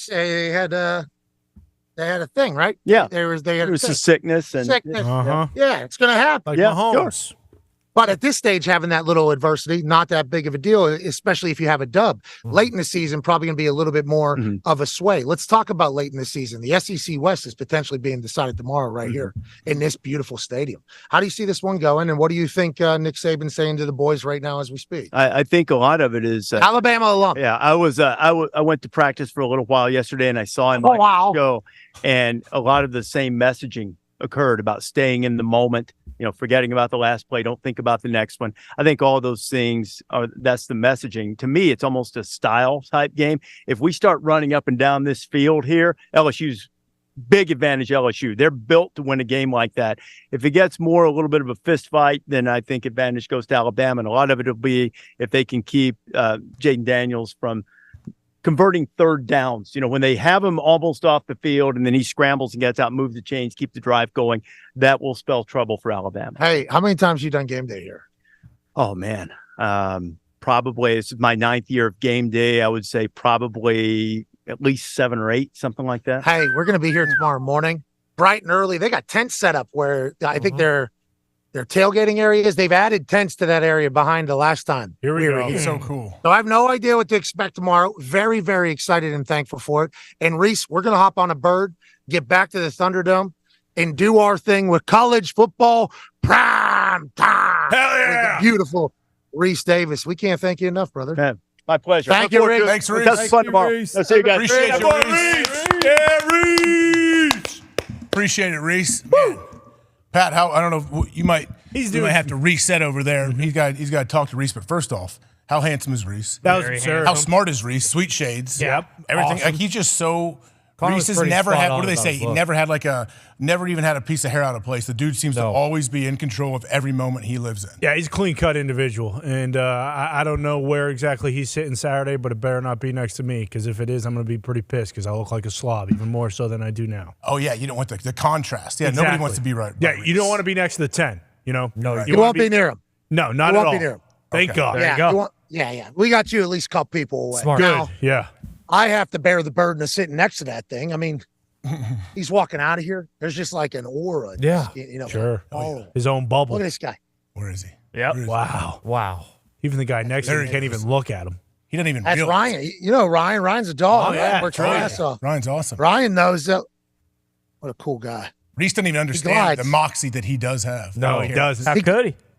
He glides, doesn't he? He just kind of glides. It's like the Alabama turf is almost walking him to the exit. Yeah. Yeah, it's like an airport moving sidewalk. Yeah. It's kind of always under his feet. You know what I mean? Like it's always under. This world is a moving sidewalk for Reese Davis, pretty much. Except as he glides. You talked about him looking like John Hamm in all aspects. Yeah. So Yeah, if he's on that moving sidewalk, he's got not just two. That's parts. another movie He's got he three was things in. hitting the ground. Oh, some turf burn, you're saying? Yeah, that's gonna be tough for him. But hey, look, there you go. Hey, lube it up. You need it, man. It looks hot down there. Bro. Oh yeah, it really does. You know what they say about this Alabama sun? What's that? Hot. It's hot. Never said. Still got his fastball, huh? As you say. Yeah, Sun seems to not have lost its fastball. And I know there's a couple big time debates and conversations about it. And I don't know if any of the climate has changed down here in Alabama or if this is just how it is. But when we arrived, when we arrived here, not arrived, it was cold as shit. I mean, very, very cold. And then all of a sudden, it's starting to really heat up out here. And I think it's because the football gods are saying, excuse me, It is November. It is Tuscaloosa. We got a massive football game tomorrow. Let's go ahead and showcase our best. And that is certainly happening right now. But much to the chagrin of my skin, I am getting cooked from outside and in right now. Just got a text message from an Achilles rehabber. He said I need to find some zinc to put on my body because he's watching and he's a little bit worried about what's going on. What is zinc? Achilles rehab. Is that guy putting his? Is that the same guy that puts his foot in the ocean and lets the dolphins put their seminal fluid all over it? That's not what happened. That was being, I don't know about the last part. I didn't hear that particular rumor, but that is potentially similar rumors have been said about this particular gentleman as well. And I will say with what he's doing with one particular part of his body, I can imagine he knows what my skin needs right now. So I'm going to be on a hunt for zinc. I think that's what I'm going to do. I'm going to try DoorDash some zinc straight to the field. It's going to be tough. I had to go through security. There was a dog out there. I'm like, is that bomb or? And they said bomb. It's good. Kept it moving. And we're having an absolute blast. We're having an absolute blast here. It's beautiful, AJ. Absolutely beautiful. It is beautiful. And there's something we wanted to pivot to. Leonard Williams. I don't know if any of the boys have seen or heard anything what's going on with Leonard Williams. There's a cool clip from his presser that I know Foxy has, and we're going to run it here in a second. But, man, before you watch this, just think of it seems like these organizations treat their players right, do the right things, and this is another example, I think, of that. So, Fox, if we have that, let's run that little clip. I mean, I definitely knew it was a possibility. Getting traded. And I think, the way it was proposed to me through my GM and with my agents was a respectful way, I think. I've been traded before, and it was very abruptly, and I kind of had, no say or anything like that. Where in this situation, my GM kind of came to me and told me that he wasn't shopping me around, and but out of respect for me and where I'm at in my career, being a little older, he was pretty much letting me know that there was a few teams, including Seattle, that were on the winning side of the season and going to make a push this year. And, he was just like, I know you have a connection with a lot of those guys over there. So he was pretty much like, let me know before 4 o'clock today, talk with your agents and stuff like that. So the way it happened felt a little more negotiated. And I think it went well. Was that Monday? Yeah, that was Monday. So Leonard Williams, Pat, right there, I thought that was awesome to see. Like, he was involved in his trade. And he's I believe, in his 9th year, as Conman just let me know. So being a vet like that, isn't that how you want to? You kind of want to be a part of it, even though you understand, hey, I'm getting traded, whatever. Let me have a little bit of say in that. What do you think? Could we see more of this in the future? Because this, for me, feels like it's pretty unique. Not all GMs will do this. Well, you heard about Kevin O'Connell yesterday whenever he spoke to us, talking about how, it's just a reality that guys are going to see everything. And then we asked him how old he was. He was 38 years old. Okay, so I think a younger generation of people are going to maybe do things differently. Their messaging is going to be different. Now, there's always going to be situations where players are going to get blindsided and they're going to learn that they have to pick up their family, pick up their kids, the school, everything that they've kind of put into this particular town, and they're getting shipped across the country, especially somebody in their 9th year. Who knows what type of business or family setup Leonard has. I should have looked into that. I apologize for not doing that, but that's just trades as a whole. So the fact that Joe kind of told him, hey, listen, here's the deal. People are calling. We got a good offer.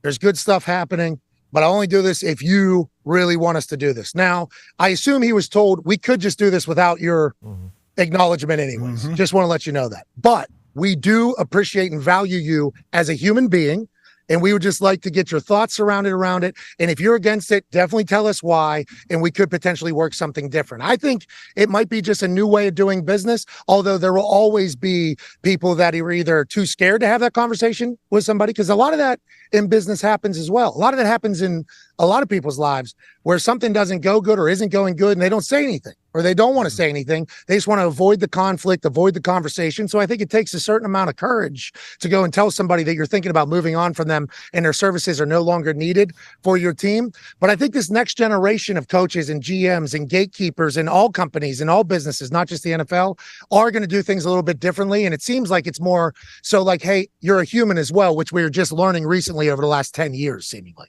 Yeah, that's the thing. And Connor, I'm going to ask you in a second, but when we see this happen, so Joe Shane in New York, John Schneider's the GM in Seattle. Those guys talk. I wonder how much they went back and forth before they kind of mentioned it to Leonard and gave him a little bit of an opportunity to not pick, but have a say in what's going on, maybe a little bit. But Conman, what's I want to ask you? No, I think it was very close. I think business was. That was on Monday, trade deadline Tuesday, 4. Yep. Yeah, I would assume, you know what I mean? I would assume like they had the deal pretty much. Yeah, you're right. You know what I mean? And like Lombardi said yesterday, he's like, in theory, he's former GM in the NFL. In theory, deals make sense, right? In theory, this guy goes to this team's selling, this team is buying. Do it. But then you think about the deals have to be made and the deals have to be good. That takes a lot, I think, to get to a good spot for both sides, except for the Bears, is what Lombo said. But it feels like that takes a lot of discussion, So I think they would probably have to have a deal done and then say, okay, final thing here. Let's see how this is going to go, because Seattle doesn't want a pissed off guy either. It's in their best interest not to have a guy that's not happy to make the deal happen either. Yeah, it's true. And Connor, I just thought of the Patriots. You think the Patriots, they're known to most teams don't give their players much information at all. Like the less you know, the better they feel. Like they're never going to tell you how many sprints you're running. They're usually not going to tell you. Players are always saying, how many periods of practice today? And coaches will try to hide the script. No, we don't care. And they see, 28 periods, and they all lose their mind or whatever, depending on how long your periods are. Can you ever see the Patriots and Bill Belichick doing this? Do they ever let these guys in on stuff like that? Two special teams periods. Thank God. Thank God. I'm not sure, honestly, about the specifics of Belichick and them, but I just immediately thought about McDaniels and Waller. Like Waller, he got shipped out of town after getting paid. What happened? For real, what was the issue? It seemed I think it's a wedding. The wedding. So McDaniels was not invited to the wedding, and that was the issue? Is that truly? Connor knows better than me, honestly. He looked the story goes that yes, McDaniels was not invited, and then some way, somehow, the location of Kelsey Plum and Darren Waller's wedding was either made public or was found out by a lot of people, and not everyone said it was McDaniels, but there was a lot of there's one guy that Darren Waller doesn't maybe see eye to eye with that wasn't invited to the wedding that also is about to ship this guy out of town. So people pointed to McDaniels, but at least just strictly talking about the knowledge of it. And Leonard Williams, he's an old regime guy too, so it's not like Joe Shane, and he got paid by the older teams, by the old regime. So it's not as if Joe Shane or Daboll have any sort of connection to Leonard Williams as far as bringing him in, but definitely not how some guys go about it, and specifically McDaniels, which does go back to the Patriot way, kind of being like that. But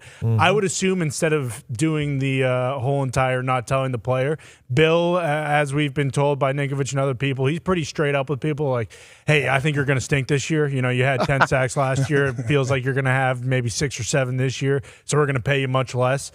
So they kind of avoid those situations where they're just blindsiding people, because Bill just tells them right to their face. He's not scared of conflict. No, you're getting old.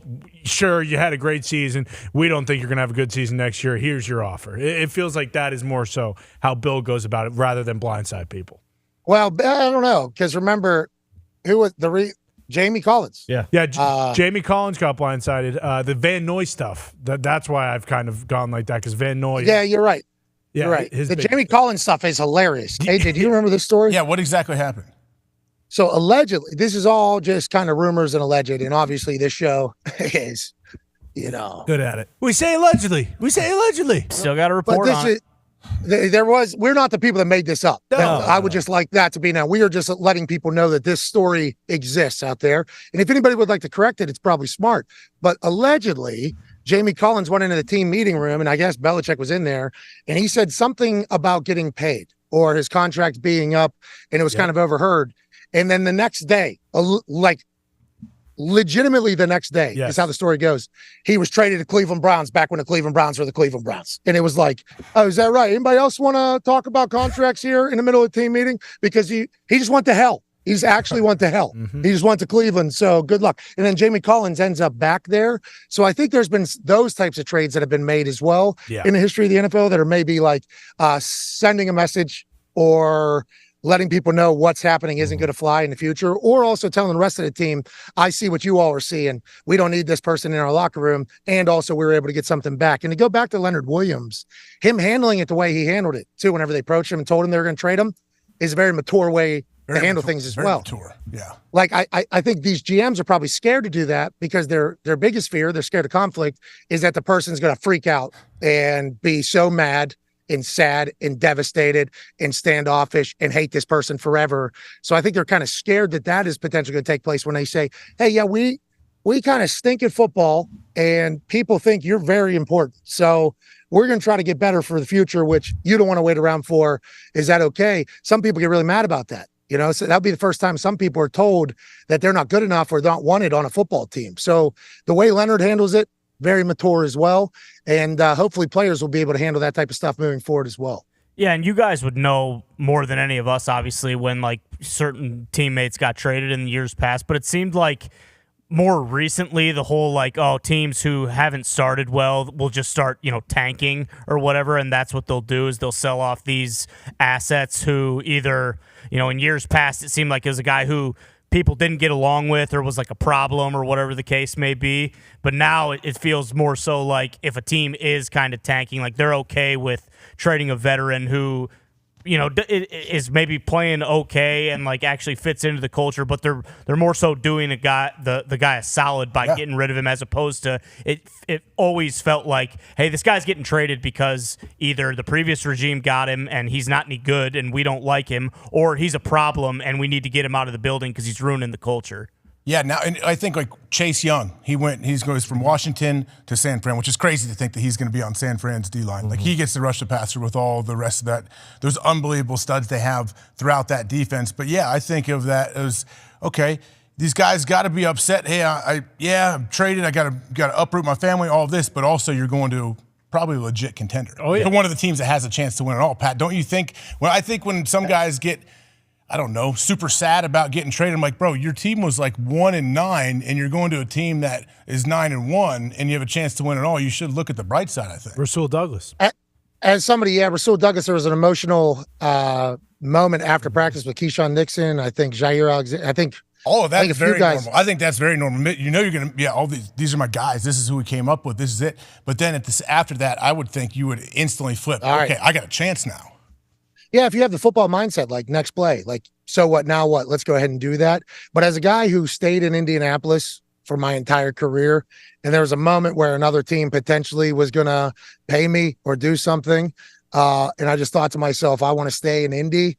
It's like with the connections you have and the life that you're able to live in these cities, if you make it your home, which I think every team wants their players to do, like fall in love with this place, become a member of the community, become one of us, because you're representing us. Like a lot of guys do that. And then whenever they get traded, it's like, okay, all the philanthropic things that I set up in this city, all the good that we were able to do from these connections and these networks, and this was my life, and this is where my kids went to school, and these are like, have become best friends and family, and then like, all right, never going to see you again. Like that is, that's the human aspect of it that I think you see people get bummed about. But professionally, if you end up going to a contender, you have to have that thought of like, let's go win, dude. Yeah. Like, let's go win right now. And also you get an opportunity to kind of remake first impressions.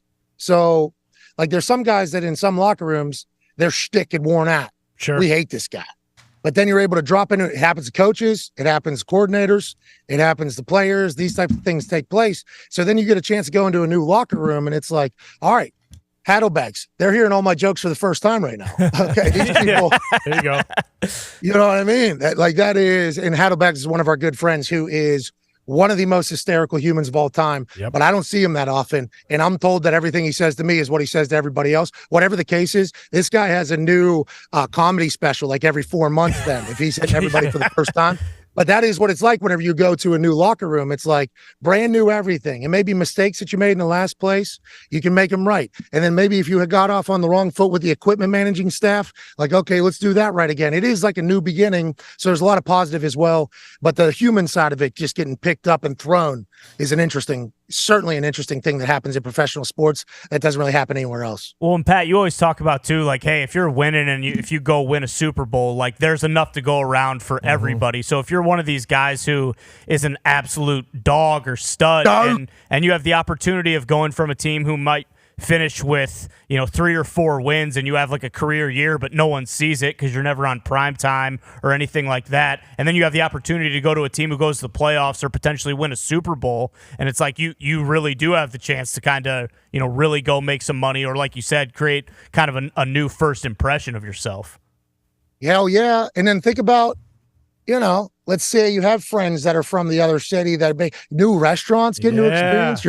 Your DoorDash is a brand new list of restaurants and stuff. I mean, there's a lot of things to enjoy, AJ. A lot of things to enjoy. There is, right, Connor? Yeah. It's kind of different situation, but like everything you guys are talking about with like the player going from one team to the other, it's almost like the Raiders. Like there is a fresh new, feel to not only the team, but for individuals, obviously, when you're getting traded. But like that energy, I'm assuming that's infectious. Like for Leonard Williams is going from playing in New York with rookie corners, Bruce, who have played good but haven't played, unbelievable the whole year, to Seattle, who has like one of the best defenses, the best secondary specifically in the NFL. So for Leonard Williams now rushing the passer with Witherspoon and Tariq Woolen and, Quandre Diggs, Jamal Adams, all these studs, you got to think for him, he's thinking, okay, now I get to, become a real pass rusher in this thing, because with the Giants, they have Thibodeau and they have Dexter Lawrence, and Leonard Williams was great, but now he's going to a place that he's going to have maybe an extra second or two to get to the quarterback, and I'm not 100% sure, but I do believe, especially with the former teammates, I think he played in the Jets when Jamal Adams was, so there's definitely familiarity there. Old stories? Yeah. You remember? So much. Adam Gase? So much. Oh, this Adam guy. Gase, wow. Remember his eyes? That was brutal. His eyes? I missed We it. knew at his eyes. We knew at the press Is conference. he coaching anywhere right now? I'm sure of it.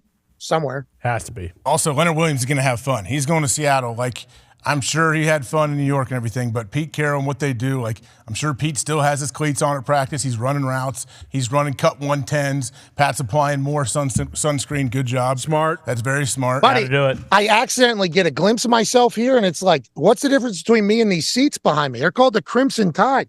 Oh, That's you'll not tan. good. It's fading into a nice bronze. Yeah, you it know? looks a little bronze, not as much red. Good. Hey, do I look like Hulk Hogan, Macho Man, Randy Savage I had back in the day? That's what I'm saying. Little bit. Ric You really Flair. do. I got a little Ric Flair drip going on with this tan, this whole thing. I like that. I like that. So what's the Because it temperature? feels like I'm on fire. What's the temperature for real? Because it looks like it's 195. Where I'm at, the sun. Yeah, whatever the temperature of the sun is, just go ahead and run that, because it feels like all of its power is being magnified onto my body. You know when they take magnifying glasses and they put it over the sun and it catches fire? Sure. Somehow, some way, one of those has to be above me, because that's what it feels like. Now, there's people working out here, though. I appreciate them. There's people with hoodies on. Well, okay? I don't know. We have some evidence that shows that you might not be correct on that temperature. No, that's bullshit. It might be 62, but we always know anytime you watch one of these games, they'll do field temperature. Oh, You're yeah. on the turf right now. 120. It's at Yeah, least field 105, 120. You're right, field turf.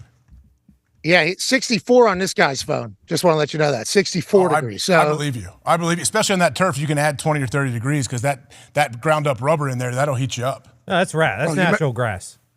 No, it's not. But I was going to say, that's the best looking grass there I've it seen. is.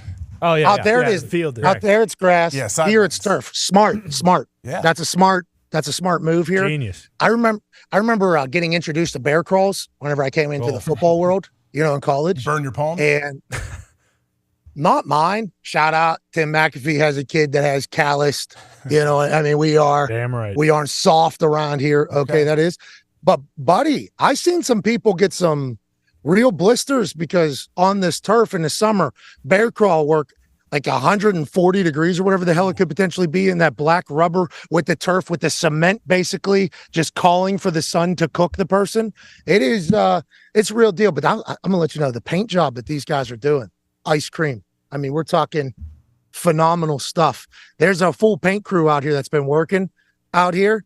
this place is ready for tomorrow, AJ. This place is ready for an SEC West Championship match in the middle of November. This place is hot as shit. And I love everything about it. I love everything about it. How's their paint squad kind of match up with the Duke paint squad? Because we saw that it doesn't guy. touch the Duke paint squad.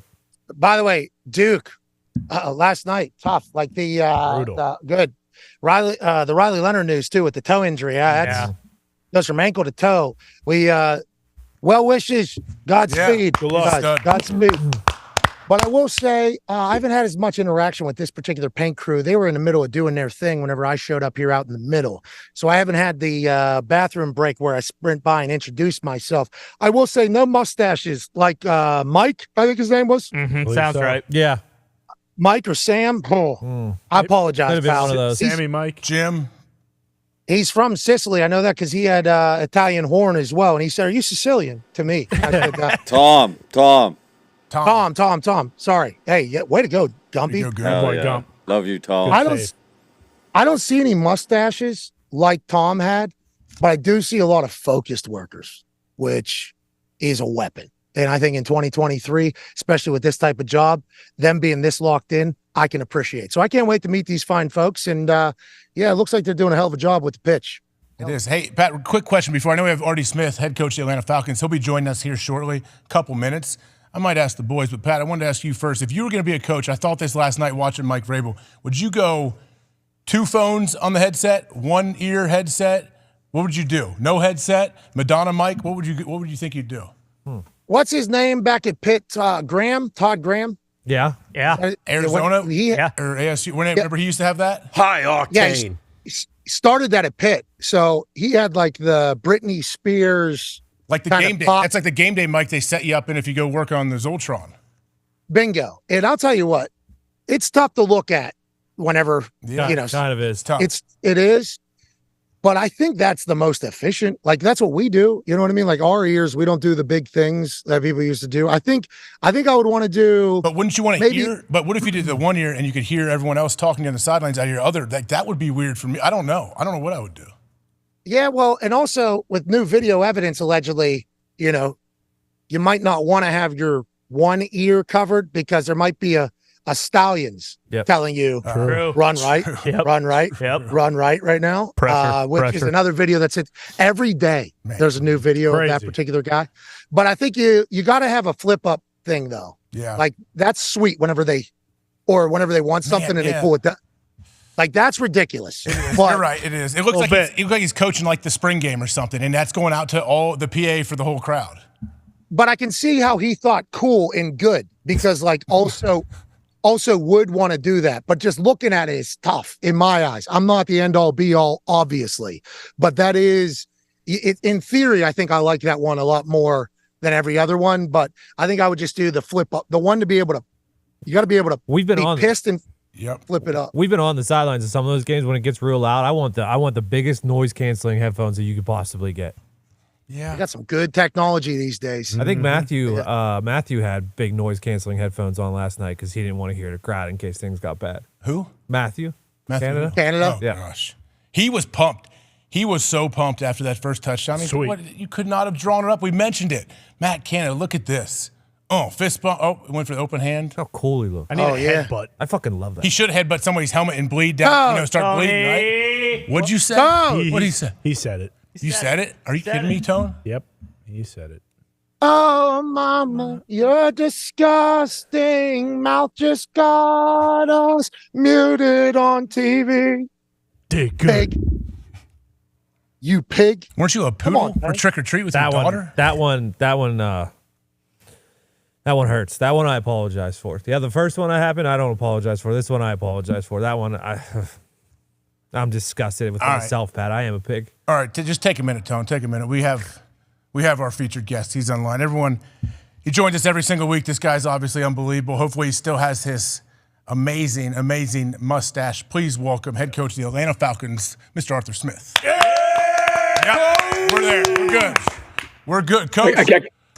I can't believe you thought the stash was going away. Yeah, you're right. That's on me. I should never have doubted you ever. I don't doubt you in anything, and your stash is looking beautiful. Right. Everything's going great. How's the squad doing? How are you doing physically, mentally, at this point in the season? Like, where are you guys at right now? Obviously, we got a huge game coming up Sunday. We'd love to be a little further ahead than we are, but you are what your record says. So we're 4-4. We're still in a good spot, thankfully. Kind of like how most of the league is right now in this pack. And so we gotta find a way to stack some wins here, because that's always what happens, right? This time of year, you get close to Thanksgiving, kind of after the turn of Halloween, and it's kind of when teams start to separate themselves. Yeah, and a great football player once said, all I do is zin, zin, zin, no matter what. And that particular poet is a man who is now potentially playing quarterback for your football team. How sick of getting asked about the quarterback decision are you? Because that give and take you had the other day, phenomenal. You're having one of those a week at this stage. You need to go ahead and take a bow every once in a while. But that is obviously a massive story for your team. I assume you understand why everybody wants to know it, but how sick of that conversation are you? And why are we at the point now where Taylor Heinicke is going to go? Well, there's a lot of reasons. That was a really clever, crafted way to ask me about it, Pat. That's big-time journalism by you, man. I mean, there you are, man. Did you just get a lift in? Did Saban let you get in the weight room? Because you look like you look like you just got a pump. The bronze is I'm good, oiled man. up. I'm oiled up right now with sunscreen because I'm actually on the sun right now getting a sunburn. But I appreciate the compliment. I'm trying to look as good as your mustache. That's the smartest way I've been asked about it all week. And that's not me being sarcastic either. I love to lead into it. No, I'm absolutely. Anytime you're talking about quarterbacks, there's going to be questions. People are just doing their job. But again, like I said the other day, I kind of already answered it. So the answer is not really changing. But we're things come up. A lot of things, and we try to keep things as private as we can, but for multiple reasons. But we're excited about Taylor playing. He always finds a way. I mean, he kind of tortured us the 2 years we played him when he was on the other side of Washington. Did a really good job when he came in the second half the other day. So we're fired up. And just like you, how we're all very confused about why you chose to do a head coaching chase for your employment as opposed to potentially doing what you could do, because the hours that you have to do in the coaching ranks to earn your stripes are miserable. You got to sleep on couches, you stay in the office, you're drawing coffee for people, you're drawing up play cards for people, all the while your dad has founded one of the greatest companies in the history of America, and you could have just done that. So I appreciate your commitment, and I think that keeps you humble through it all, through what you've been through. Your quarterback, Heinicke, was living on his sister's couch, I think, for a long, long time out of college. Nobody had any faith in him. Then he gets his time to kind of do his thing late against the Tampa Bay Buccaneers in that playoff push for him, and he almost wins the game on prime time. And the Heinicke hype gets to a fever pitch at this point. And he's just remained that same guy who's just thankful to be in the NFL. Every teammate that he's ever had has come out and said they absolutely love him. What have you seen from him this season, maybe behind the scenes, that makes you believe, like, okay, everything he's done in the past, he's doing here? And what are your thoughts on Taylor Heinicke, the football player as a whole? Yeah, you kind of said it, Pat. I mean, you guys know when guys walk in the locker room, the guys who are fraudulent and the guys who are just themselves. And it's the same way, try to do my job. Try to be yourself, and you learn from other people. You learn from your mistakes. And certainly Taylor has done that. I'd imagine, I haven't known him a long time, but I imagine he hasn't changed. I mean, Pat, you kind of just said it. That's an endearing quality. There's too many people that get in this profession. You see it with players and coaches sometimes. They have a little bit of success and they change, they become like kind of self-righteous, and they're not relatable. That's the opposite of Taylor. Taylor looks like, where our facility is in Hall County. He looks like a local guy. Won the fan experience, and it's probably why he's so endearing. Gives everybody hope. But we're fired up for Heinicke. Hey, Boston Connor has something for you, Coach. Yeah, Coach, that's unbelievable. You're also playing a team with the Vikings who are going with a different quarterback, too. How are you game planning for that? Is it kind of more so about, the Falcons versus who's playing quarterback for the Vikings? And how are you getting the boys ready for something where you're not really too sure what you're going to see? Sure. Yeah, I mean, it's every week there's a lot of unknown. Obviously, when they're, unfortunately, Kirk got hurt, which I hate for him. I don't know him. I got a ton of respect for Kirk Cousins. another guy that's kind of authentic who he is, and he's done a really good job in this league. And it's a shame you want to play against everybody's best, but so hopefully he gets healthy, soon.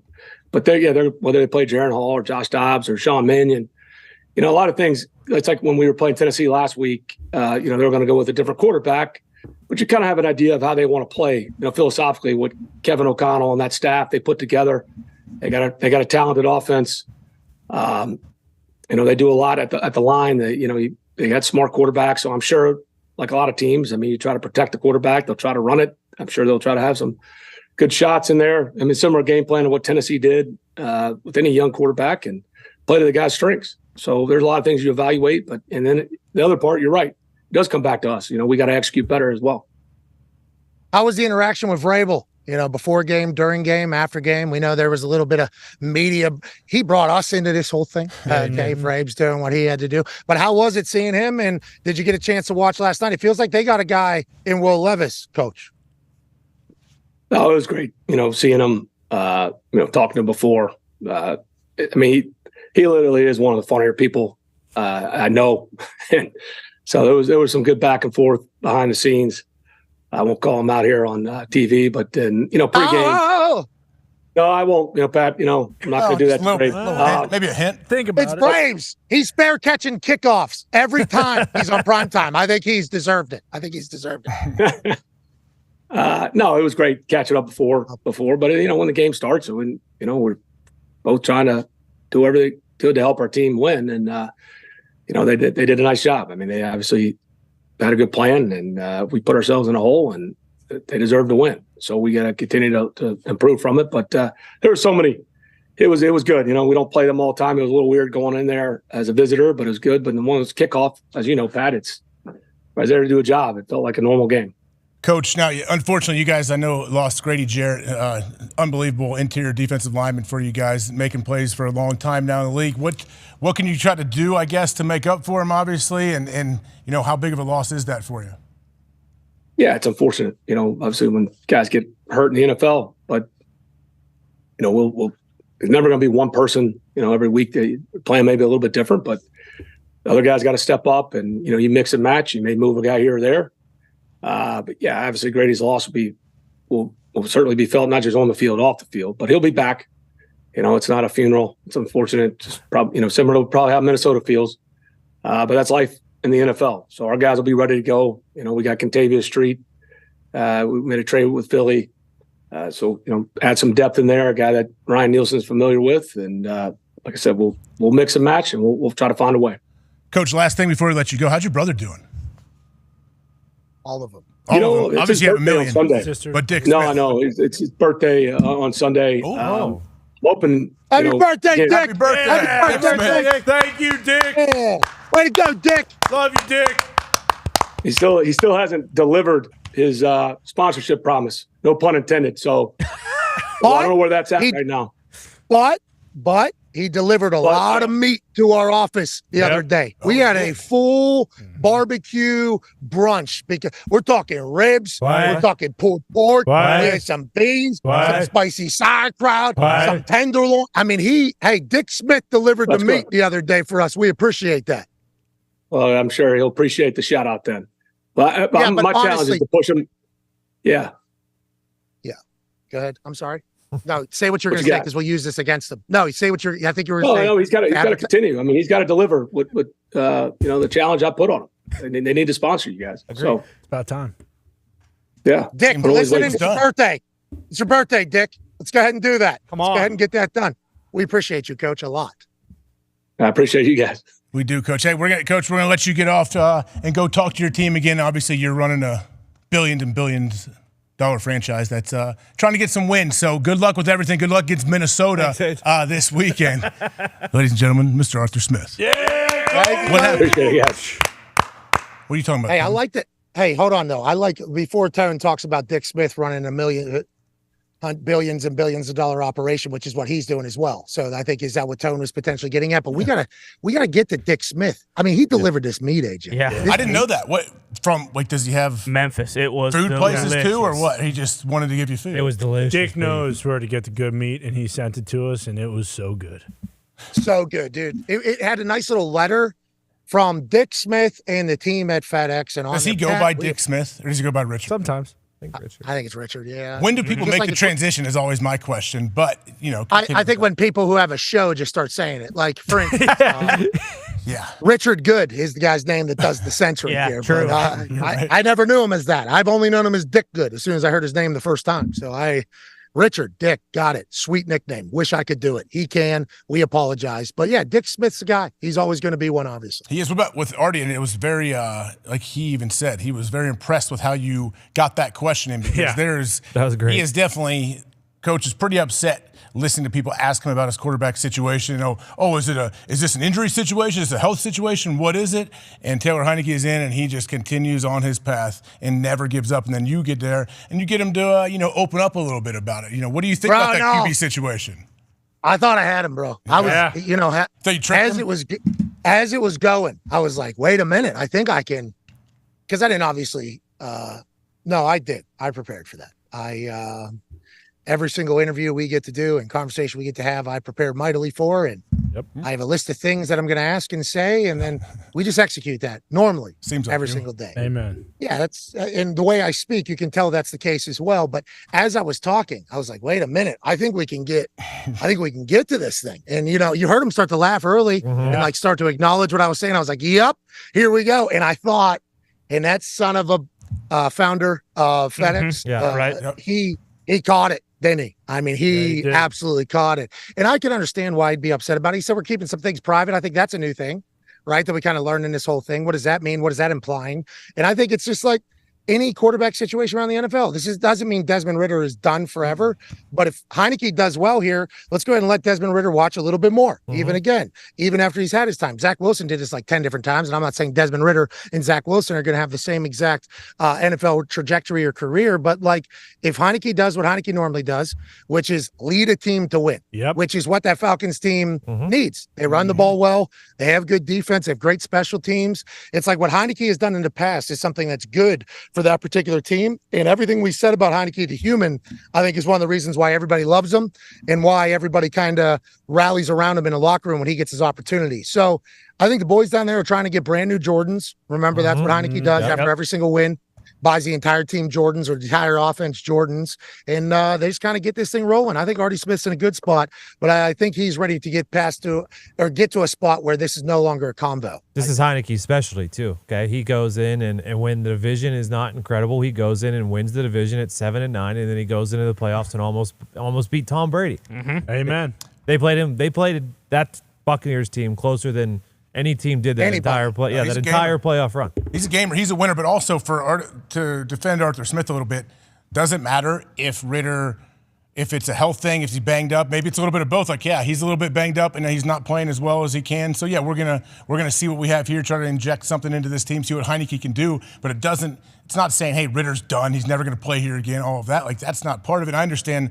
Artie Smith doesn't want that narrative out there. Like, you don't have to say, yeah, he is benched. He's 100% healthy. He's out of here. I don't want him to play. Like, why? Who cares?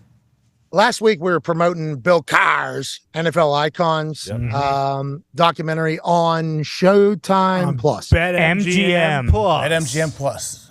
MGM. Find it everywhere. MGM Plus. And I don't know if it was during I don't know if it was our conversation with him or if it was in the documentary that I heard it. But whenever you're talking about trying to find your quarterback, like sometimes you just, hey, you need a bench. You got to send a message to everybody. Like it doesn't matter like the future of a franchise. Everybody talks about the business of the franchise, what the future looks like. There's sometimes too where it's like, hey, our team needs a little bit of a spark. Like, so we're just going to do this at this position. We know it'll affect everybody on the team if we do this. And it could just be a motivational tactic. Remember, Nick Saban here, he benched Jalen Milroe against USF after the Texas game. And he said he liked the way he responded, the way he acted. And he said when Michael Jordan went into the Hall of Fame, he obviously had Phil Jackson. He had his UNC coach. You guys know who that is? Dean Smith. And then he had the high school basketball coach that cut him whenever he was in there. And he talked about that being a motivation and inspiration. Obviously, that's a massive piece of Michael Jordan's story is that he got benched and he came back and now he's the greatest of all time, worth billions of dollars. Awesome story. It's like he referenced that whenever he was talking about the benching and Milroe, like sometimes you're just trying to either get a spark or maybe find out something about somebody or maybe test somebody. It's like it could be a multitude of things, which is once again why we're all asking the question. Why? Hey, why did it happen? And that's all we're trying to hear. And he says no, and I respect and love it out of old Artie. Yeah, it's just like the Mike White situation with Zach Wilson last year. Like Zach Wilson gets benched, you kind of maybe some people assumed he'd probably never play for the Jets again, and then Mike White's out of the building, and now it's Zach Wilson's team until Aaron comes back. Like you never know with injuries too. Like you need to have two quarterbacks. It feels like now. I think also, Pat, it can kind of send the message to the rest of the team, like, hey man, like. If, say, there's some other guys kind of on the fence that are starters that they might, coaches saying, hey, man, you better pick it up. You better start playing hard. You better start making some plays or, no one's untouchable around here. I think that's what it shows you. Hey, if they're going to bench the quarterback, hey, my time might be coming too. Yeah, when they cut Peyton Manning, that's hey. That's how it works, man. That was bold. Hey, they'll cut Peyton Manning. They will cut an average punter. That's quite a wake-up call for everybody on the roster. He's quarterback, I'm punter, but you see him get cut. It's like, wait a second here. Before we leave this beautiful program, shout out to Eric and Luke bringing a helmet because they saw one helmet and said, let me bring another one. Smart. So shout out to Eric and Luke. Luke's from Maui. Aloha, Oos. Eric from New Orleans, down there in the bayou. Equipment managers for LSU. Said the boys are ready for tomorrow. Love that. Said the boys are ready for beautiful helmet. They are ready for tomorrow, and everyone else here is ready for tomorrow as well. There'll be a watch-along here from the Thunderdome. Reese Davis will be here. I'm AJ Hawk, sitting in for Pat McAfee from the Pat McAfee Show. See you later. Nailed it. That was on screws, baby. Pretty good. Screws. If it's 53, we nailed it. We'll see. We'll see what happens. I will say, I do not have a clock, but I could tell by the tempo in your voice. Yeah. I just saw it. You nailed it. Here. There is a clock here, but if you nailed it, this one is not nailing it. And it is a very difficult thing to sync up the clocks. It is not an easy thing to do, especially with Bristol's clock, our clock, world clock, Bama clock. So way to go, AJ. It is a moment where you feel proud, don't you? Oh, yeah. So I made sure with 57, 53, right on the dot here, right in the button, he says. So, yeah. AJ, hell yeah. AJ. Hell yeah. Just turned around and saw it on the big board, nonetheless. I mean, they even got your salute in too, Pat. So nice, it was on the screws. Boom. Nice. Look at you. Hey, Pat. Good work. No, look at you. Not me. I was just reading the cadence. Look at us. Hut. That's what Hey, what are you going to do this afternoon? You going to go sunbathe this afternoon? No, you need to address the internet because they are super worried about your skin right What do you now. mean? He looks tan. Dude, listen, I think there's a chance too. Oh, yeah. Reflection. Right. Yeah, definitely reflection. Jeez, you look super tan, not just super red. It looks like I think so too. You look like almost you're in a bodybuilding competition, when you get when you're super bronzed up. I appreciate you saying that, and I have been working out, and I did realize on College Game Day when I was shirtless earlier, I am jocked right now. This is a cool thing. It's a cool thing. It should be happening, and who knows how long this will last, but I am pumped up about it. You guys are saying I look jacked, and I appreciate that, hyping me up, boys. Yeah. Hell yeah, need that every once in a while. Everybody's telling me I look bad. Who? I look like, they're telling me I look like I'm getting burnt to the crisp as if I ordered a steak well done, like I'm Kirk Herbstreit or something. That is what people are saying I look like here in Alabama. I just want it in my phone. That is what is being said to me. That's must be a lot of new blind people on X, I guess, then. Well, it's text messages and the people aren't blind. They wouldn't. I guess if they saw you on their television, then they couldn't be, right? I guess one particular old friend of mine said they were walking through an airport and they saw a red human being on TV, and then they realized it was me and felt obligated to tell me. So I would like to tell them safe travels. I don't know if you're still at that TV in the airport, but thank you for looking out. And yes, I understand. I have eyes as well. Okay, I mean, what do you want the guy to do? You've been applying sunscreen every 20 to 30 minutes. I mean, you're doing everything you can. That's going to be empty soon. It's SPF 30. It is empty. That's how much I put on. I put on 2 layers. That's 60. I put on 3 layers. That's 90. I've had SPF 90 on me, 120 at times. Okay? It's different down here. This is the SEC. This is SEC football. That's right. Okay? True. Sometimes you're going to catch a little sunburn while you're chit-chatting for Bryant-Denny Stadium. With that being said, I will have to maintain my hydration levels at an all-time high because I've had this experience a couple of times. Tomorrow could suck. And that's not what we're looking for because tomorrow's supposed to be a great day. Tomorrow's going to be awesome. Now, but today, in a little bit, is Shane Gillis on site? He is in Alabama. Is that right? Yeah, I just found that out yesterday. Fosse, he told me. ESPN senior vice president Mike Foss. He told me, "Hey, Gillis is in Tuscaloosa tomorrow. Do you know that?" And I said, "No." So I texted Shane. I said, are you in Tuscaloosa tomorrow? He goes, yes, sir. And then he said, watching your show now. And I was like, stop doing that. And then also, you want to come by and make some picks? Because the last time you did that in Notre Dame, he went 11-4. Yeah. 11-4 I'm gonna follow picking him. games. I might blindly follow him today. Yeah, and he was he literally was just rattling off names of players from Notre Dame on every team. Yep. He was like, "Oh, Gabe Davis." Look at Gabe Davis. Gabe Davis has since done a celebration that Shane Gillis asked him to do with a kid doing this thing to a camera. So this guy not only picked nothing but winners in week 3 when we were at Notre Dame in front of an awesome crowd. His brain is a big one, and we all need to recognize that. So maybe we do just blindly follow Shane Gillis, but I think we're probably going to disagree on some stuff because he's going 11-4 and we're going 3-9. You know, that's kind of our thing. So I assume we're going to see things differently. I think we're due. I think we are due, Pat. And what we're also due, we're due for a quick little break. Ty's over here, his ears draining out liquid, all this stuff. I know you're going to sprint across the field, say hi to a lot of the grounds crew as you try to find a bathroom at Bryant-Denny Stadium there. We did a watch along there. There's a really cool office around there somewhere. You should try to find your way in there. I don't know if you remember that spot or not. Yeah, I do remember old Cuz. He's got a great spot, good air conditioning. I don't know which. So you see this come out on 3 on X. What? Oh, yeah. There's some more stuff coming out about Michigan. I mean, there's just more stuff coming out about Michigan every single moment that passes. No surprise. Ohio State allegedly started this witch hunt. Wow. What is it? What's going on? This is alleged. Now, there's just more news. Pete Tam was somewhere. I'm sure we can find out. I'm sure we can figure out. I'm sure we can find out what the hell the new news is. But every moment that passes, he is dominating. Dude, look at the precision on Yeah, this. locked in. He is dialed in. He's like Talk over there.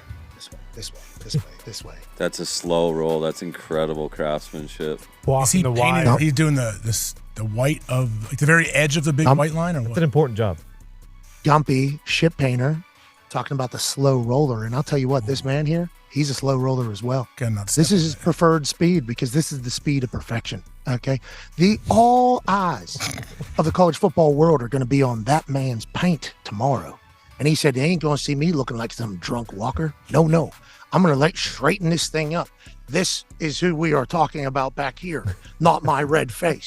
This man, right back here. Should he speed up, Gumpy? What's going on? No, it seems like he's got that Look down. at him.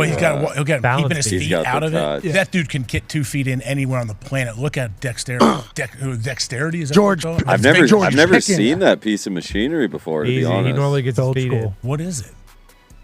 Look at that. Sponsored by Siku. That's like intentional. He knows exactly what he wants to do, and he's executing. Beast. Yeah. Is that Nick Cameraman got Saban? bored with it. I did not. I mean, I could watch that guy walk 120 yards with that thing. What if that was Saban? This is like Brock Purdy doing the tractor. You know what I mean? Yep. Just nice little meditation as they do perfection. Oh, here. so Not AJ right. thinks it's on autopilot. I don't know if you guys watch any of that. First of all, my algorithm puts a lot of different tractors and different things. I'm really big into I'm sure. exterior water mitigation. I love French drains, all of that stuff. Okay. And I've watched these John Deeres. They are synced up to the satellites. They can run themselves nowadays almost. Boys. And he takes the tractor another round. AJ said you're saying the AI takes another round. No, he's doing takes it. He's the working tractor. it. He is in full control of that thing. I'm saying, but if he wants to, he can just hit that autopilot and let it go. Well, and to be fair to AJ too, Pat, you didn't know this, but when he came in this morning, he was pretty upset because his good buddy Sam Bankman-Fried is being convicted. Yeah, all 7 Oh, counts. I heard about that, AJ. I'm sorry, 120 years. Not my buddy. Definitely not my friend. Don't know. I've been listening to the book that they wrote on him. It's it was a weird operation happening over there in Bahamas. He was all over the place. You know. Look at I was told he was not going to get convicted, right? Isn't that the whole thing? He wasn't going to get convicted? And now he's legit. He's going to be in jail for the rest of his life. What are you He's saying? done. Wow. Is anyone You can't just else? steal fake money from people. No. You can't steal real money from people. There's a lot of about athletes fake caught, stuff. or a lot of in the book they talk about marketing deals with athletes at all different sports. Steph Curry, Shaq, Tom. Did they all get stiff? I don't listen. Let's not grandstand. We're not? I do not want to grandstand. I'm not going to grandstand. We were presented a lot of opportunities with NFTs and cryptos during those times where people were all getting money from the government and sitting at home and easily taking advantage of a bull, if that makes sense, because everybody's at home and has money and is watching stuff. And I specifically was presented a lot of opportunities. And I literally said so many things about me being too dumb to understand it. These people would come in and you remember how smart they were? These people that were pitching these ideas. They were so smart, bro. It's just like this Sam Bankman guy was portraying himself as such an intelligent human being, which most con artists have to do, by the way. That's part of the con, obviously, is how smart these people are. And every time I would just say, I'm too dumb to understand this. CFO Phil would sit in on one with me, and these guys would start saying words, and it's like, I don't understand this thing. And CFO Phil, who's, in the accounting business, more conservative human being with the money, obviously, in the eyes and how you view it all, he didn't understand it either. So when we were both looking at each other a couple different times, and then when I was listening to these people say the things they were saying, I'm like, I'm too dumb for this, I guess. Then I started seeing a bunch of people start doing it. Like they're selling NFTs, they're selling a coin, they're promoting this particular crypto, they're doing this entire thing. And I'm like, damn, all these people seem to just get it. Like I don't understand how this is a thing. This doesn't feel real to me. I didn't play video games, so I guess I don't really understand the whole trade on digital shit. But I'm like, my credit card is on the internet. I can do Apple Pay. I get emails with tickets. Those are NFTs. What is all this? I don't understand what all this shit. How does any of it hold value? How is any of it? Who's controlling? Well, nobody's controlling. It's not managed. It's the blockchain. That's why it's on the blockchain. That's why it's amazing. I'm like, well, somebody's right. Somebody has to control this thing. So no, nobody does. That's why it's awesome. It's out from underneath the government's right. It's like, what? I'm too dumb. I don't understand. I'm not just going to throw I don't do the stock market. So whenever they presented this as a better option in the stock market, I'm like, what? How is this at least we know the way we're potentially getting screwed in the stock market. It's like the Bitcoin and NFT world. It's like, I still don't understand it. I'm way too dumb for it. And now we're 3 years, hindsight's 50-10. 50-10, no question. There's only one. 50-10. There's only one that we trusted, and that was V Friends, and I'm glad that that's the one we did trust. Is that still? Does he have his own crypto? Yep, V Friends. Gary Vemons, yes. But also, I got juiced. He had a video this morning. Sorry, Pat. There's a video of him walking in the streets of New York, kind of just giving us like a inspirational chat. And I'm not joking. I was driving and watching it on the way here, and I got jacked up. Like it got me rolled. It got me rolling. I was ready. There's a drone buzzing over my head. Gary V did get me jacked up this morning, though. Always. Certainly got me jacked up. The people were making a lot of money off that stuff. Tons. Yeah. They were making a lot. I don't know if you saw that. Every pitch that I got was like, hey, you can immediately get this amount of money, like in your face. It was like, this doesn't feel. Is it dead? This doesn't. Are NFTs dead? Yeah. Oh, yeah. A lot of the value has gone down. But crypto, but like Bitcoin still is going to be. Well, Pat, you still have the still have the NFT of that Zion. That guy that sat out after 4 games, right? They chose that for him. You know how the Pelicans operate. He's not sitting out. They're telling him to sit out. Okay. Yeah. But anyways, he needs to go on to be an All-Pro or whatever, All-NBA. He will. Because I do have one of his first NFT dunk things where the founder of the company came on and boy, he did not help the whole cause on me buying in on the NFT thing. But I got a Zion picture on the internet if anybody wants to buy it. You could just screenshot it, but mine's different than yours. Yeah, it's that really cool dunk against the Sacramento Kings. One-hander slam. Yep. Screenshot just not the same, right? Not same. Screen record, not the same. No. The one that I have, different than what you have because I own it. That's obviously. You own the IP, Hell right? That's you. Yeah. What about the NBA? Doesn't the NBA own that? What about the TV networks? Don't the TV networks own it? What about the person? Does the player own some of it? Like, how does that go? No, you do. You own all of it. Congrats. I asked so many questions. How? They're like, yeah, that's just how it is. There's no answers. Nobody has any answers there, do they? No, anywhere? Well, when it comes to that whole world, I'd say that I'm listening to the audiobook on Sam Bankman-Fried, and it sounded like a lot of the people that worked for his company didn't know what the company was doing either. No one had any idea what was happening. See, it pays to be dumb and know you're dumb. And it's one of those situations for me and for us, I think, for the whole team. They also found out about those orgies, too. Were they? All right. Were they fornicating down there? Yeah. Oh, yeah. Big time. Who was that guy? All of them. I guess like a lot of them. It was just kind of their love. Him and his lady. Love here. His girlfriend too. Yeah. Yeah, like a Buckeye cruise. Yep. Whoa. No, like a cruise. Like Pat went on a swinger bingo. cruise without knowing it. Well, you know what we're talking about. Hey, listen. Buckeye before cruise we for take cancer. a break, Absolutely. it raises a lot of money for NIL and for the Children's Hospital, obviously. We are massive fans of the Buckeye cruise as a whole, but we have heard that cruise is titled a C instead of a B at the beginning for those that go every single year, is what we have been, that is what we have been told. That's right. But also, we did see the L that you were going to try to talk to earlier, DoorDash. We also have a new thing that we're debuting on the program. Look at this mini marquee. Look at this little mini baby marquee. Whoa. Okay. And right there, DoorDash wants to deliver some important information for the program that is to be before we take a break here on this Friday. And I'd like to let DoorDash know we are so incredibly thankful for you. Yes. Like, not only for joining our show, but what you do for me in life every single night, pretty much at this point. Fantastic. I do think we could potentially, I'm some of these restaurants. Yeah. Hey, figure it out. They're really, I'm paying 20 some bucks for, probably a $8, $9 thing, but the convenience is fantastic. That's not DoorDash's fault.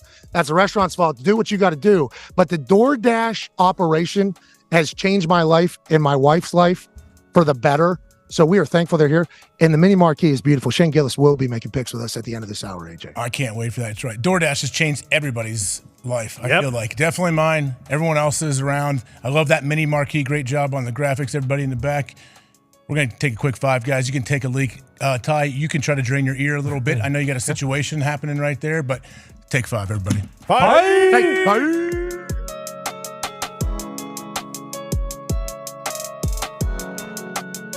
What's up, y'all? This is Pac-Man Jones. This segment is called Undercover Dog. He's an undercover dog. He's an undercover dog for sure. In this segment, we point out some of the guys that don't get the recognition that the big names get. My first undercover dog is Grant Delpit. He leads the team in tackles with 43 tackles with a star-studded defense with Myles Garrett. Watch this play. This dude right here is like driving a car without a seatbelt. Look how he smelled this play out right here. That's why y'all need to know this name.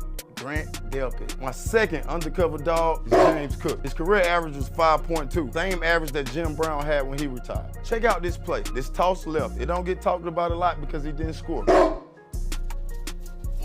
get him. Oh, he gone.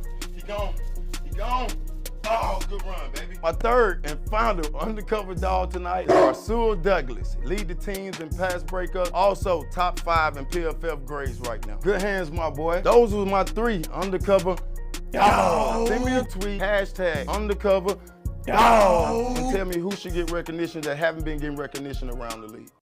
The all-time leading tackler for the Green Bay Packers said that he would actually drink his own urine every single day for his 12-year NFL career. Why? Diamonds in my teeth, I got a lot of shine. Running up the number, that's a lot of crime. Try to take it from me, must be out your mind. Also, I do believe I'm going to have a microphone at the ESPYs. Whoa! I just went to a breakfast with the producers of the ESPYs and tried to play the game here. I typed up a full fake speech yesterday that was close enough to what it's going to be. And then today they wanted a breakfast so that they can relay out the entire thing, and I'm not doing this. I already got my speech. You guys can either help it or not help it and mute my mic if you want to. So we're off to a good start. ESPN's Pat McAfee. Pat McAfee. I had to give a speech at this rehearsal, and God bless everybody at the ESPYs, because I don't do rehearsals well. I've never been able to do them, and I'm definitely not letting these people who didn't want me to be able to be in the position that I was in to hear anything that I'm actually going to say. Sure. No.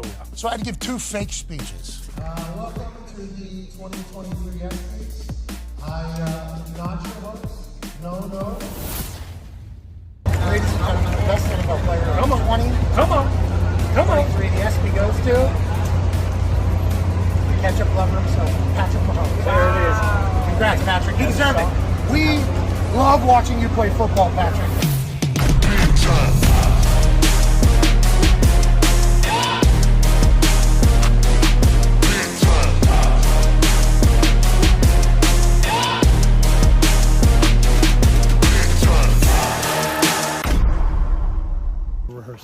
Rehearsing. Welcome to the 2023 ESPYs. As I'm walking out to go do my final fake speech, I get a text from Plain Lady They just had to U-turn because something was forgot. Took off, 7 minutes, turned around, flew back there. Connor forgot the golf clubs. I've never heard of that. Tell me what it's like to live with superpowers. I don't know, but I'ma get it. I'ma get it. I'ma get it. I just know that I'ma get it. I'ma get it. I'ma get it. I'ma get it. I'ma get it. Hey, I got the drop. All right, I'm about to go do this thing. Lil Wayne's about to do I'm Millie, and I'm walking out. And I'm gonna talk about AJ Hawk drinking his piss. Please welcome ESPN's Pat McAfee. Welcome to the 2023 ESPY. I am not your host. No. There was supposed to be a funny host, a host that's friends with The Rock, a host that does interviews out of a cold tub, a host that I've never met, but from the pictures on the internet, I think that some bitch is about yay tall. It is an absolute honor to be in this room celebrating the hell out of sports excellence. Sports are the greatest thing in the world. Sports are amazing. In a world that is seemingly divided by everything, if you go to any stadium or arena or locker room, you will see people from all different backgrounds, socioeconomic classes, races, religions, differing of opinions, all uniting for one thing, and that's to beat the hell out of them. Ladies and gentlemen, Damar Hamlin is here tonight. We all watched the situation unfolding on Monday Night Football, and we all at home feared for the absolute worst. And Skip Bayless was like, get that dead body off the field. We got playoff implications on the line. He said it. The tweet's still up. Hashtag delete the tweet, Skip. Come on. I still don't think Skip should put that tweet out tomorrow. I think that was a little insensitive. In the past 12 months, 3 teams have brought their fans in city a championship for the first time ever. The LSU women's basketball team is here tonight. The Vegas Golden Knights won their first ever Stanley Cup. That's hockey. And the Denver Nuggets won their first ever NBA championship. You know, every once in a while, though, sports will contribute to society some monsters. There was a man who would put a wolf mask on and actually go into banks with a gun and rob them for money so that he could watch these 2 assholes play football. So we apologize. The sports world obviously isn't perfect. Sue us. Don't actually. Shout out Brett Favre. I'm getting sued by Brett Favre. What? One NBA star is not here that I was kind of hoping for. He is 7'5", needs to apologize to Britney Spears. All of us, learning of him very recently, can't wait to watch him take on the NBA's best, the Kardashian family. Kendall Jenner's starting 5 would win the NBA championship every single year. You know it. You know it, Jamal. If they were in the bubble, your ass is getting smoked, dude. Hit me! Love that. There's people in here that do crazy things to get their body from one game to the next. There's acupuncture, obviously. There's people that change their entire sleeping patterns. There's people that live in a way that no fun is had so that they can show up for their teammates in.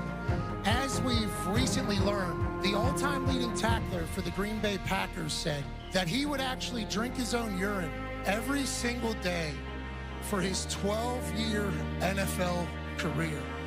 And it's that type of commitment and dedication to craft and sport. It's been almost 20 years since the loss of Pat Tillman, but every time we pay tribute to his legacy of sacrifice and service, we're continuing to live on in his honor. The presenter of the Pat Tillman Award for Service, Yinzer Damar Hamlin.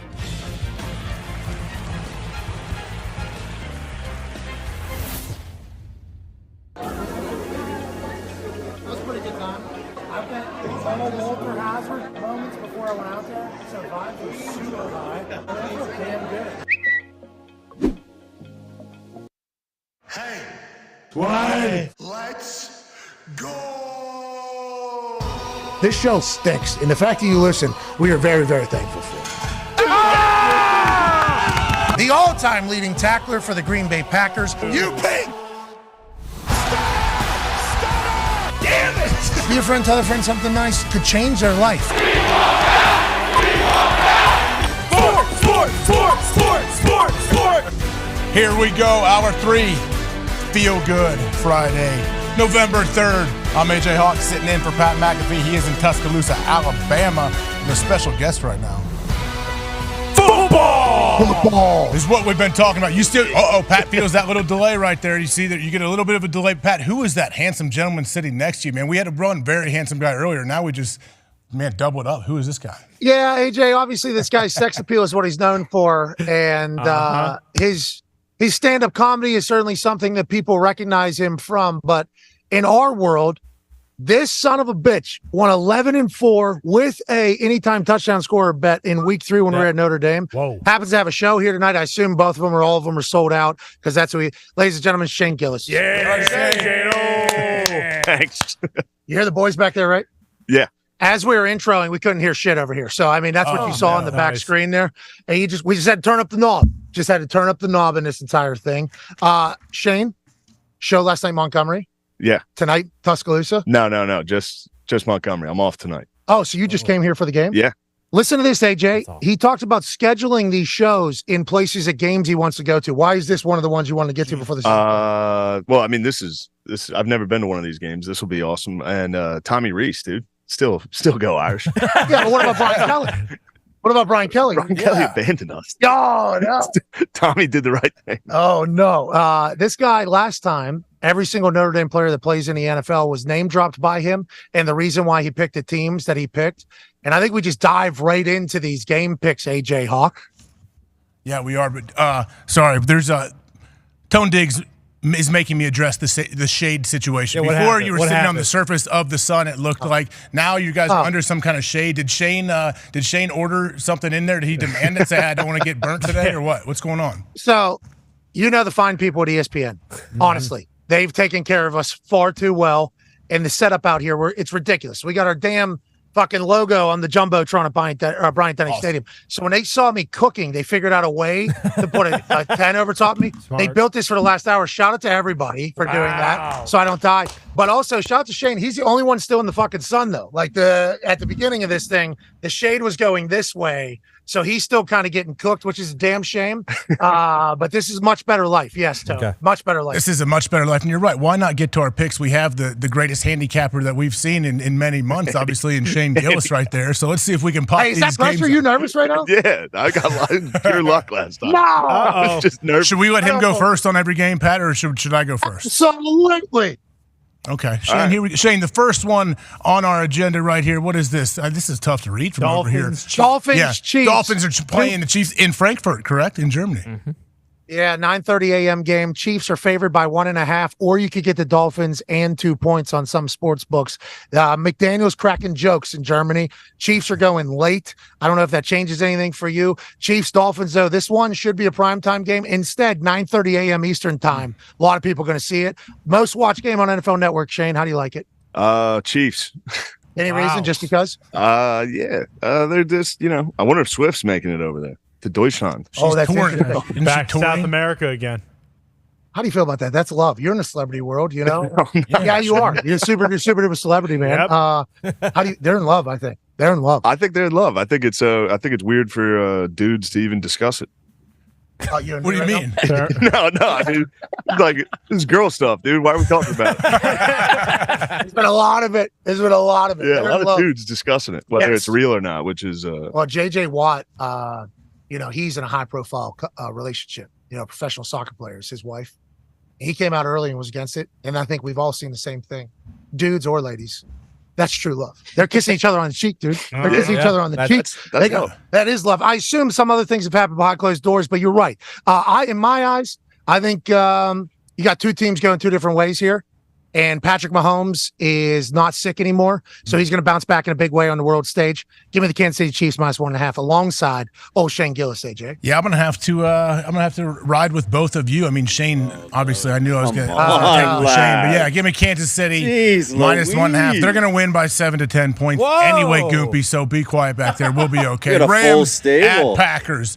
LA Rams traveling to Lambeau to play the Packers here. The Rams are what, 3-point dogs or 3-point favorites heading in? They're 3-point dogs heading into Lambeau. Okay, Todd, what do you think about that? Yeah, that makes no sense to me, but Stafford is still questionable. He's going to be a true game time decision. But once again, I just don't know how you can bet on the Packers. What do you got, Shane? What do you think? He's a Packers fan. He's miserable. He thinks that they suck forever right now. That's what you're hearing right there. They do suck, but I'm going with the Packers. Okay. Yeah.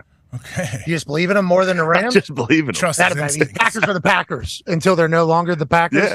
Is Matthew Stafford? We don't know what Matthew Stafford's True doing. game time decision. Yeah. He's listed as question. What is it? Can we do an if? Can we do an if here? Can we all agree to that? I would like one of those. Yeah, I'll agree to that.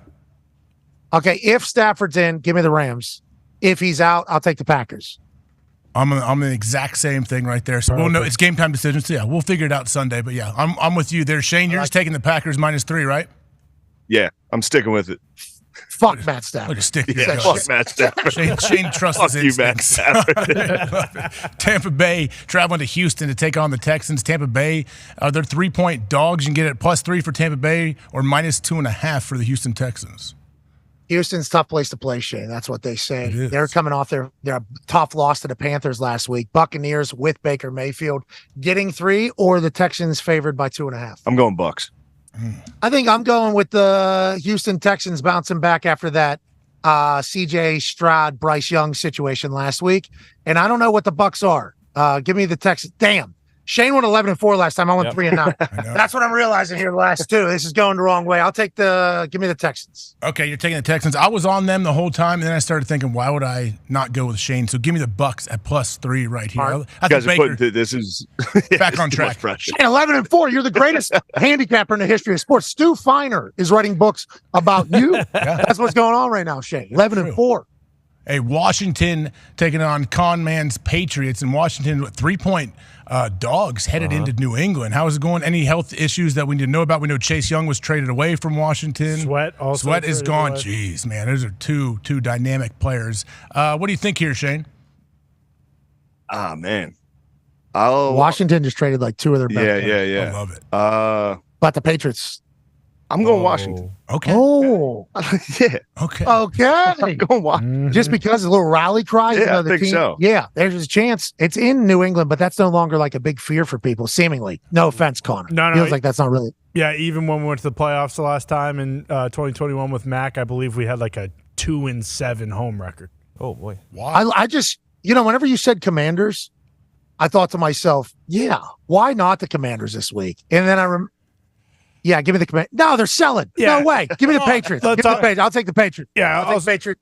Quick reminder too. It's Ron Rivera doesn't know that they traded Chase Young and Sweat still, so he won't know. He'll find till that out Sunday. Yeah. Could be a bit of a dust decision. up anytime the Patriots take Washington. Could be a bit of a dust up. Nice. We get it. Nice. Happy. AJ Hawk's birthday is January 6th, Shane, by the way. Ooh. Yeah, that's his birthday. What a special day. Yeah, you were there. Certainly. You were there, Shane. At the birthday party. Yeah, Shane. Yeah, of course. I mean, Shane, I was at my house, Shane, in Ohio. It's documented. I was on the show. I was on this program. Either way, yeah, of course, Patriots -3. I'll take the Patriots -3 on this one.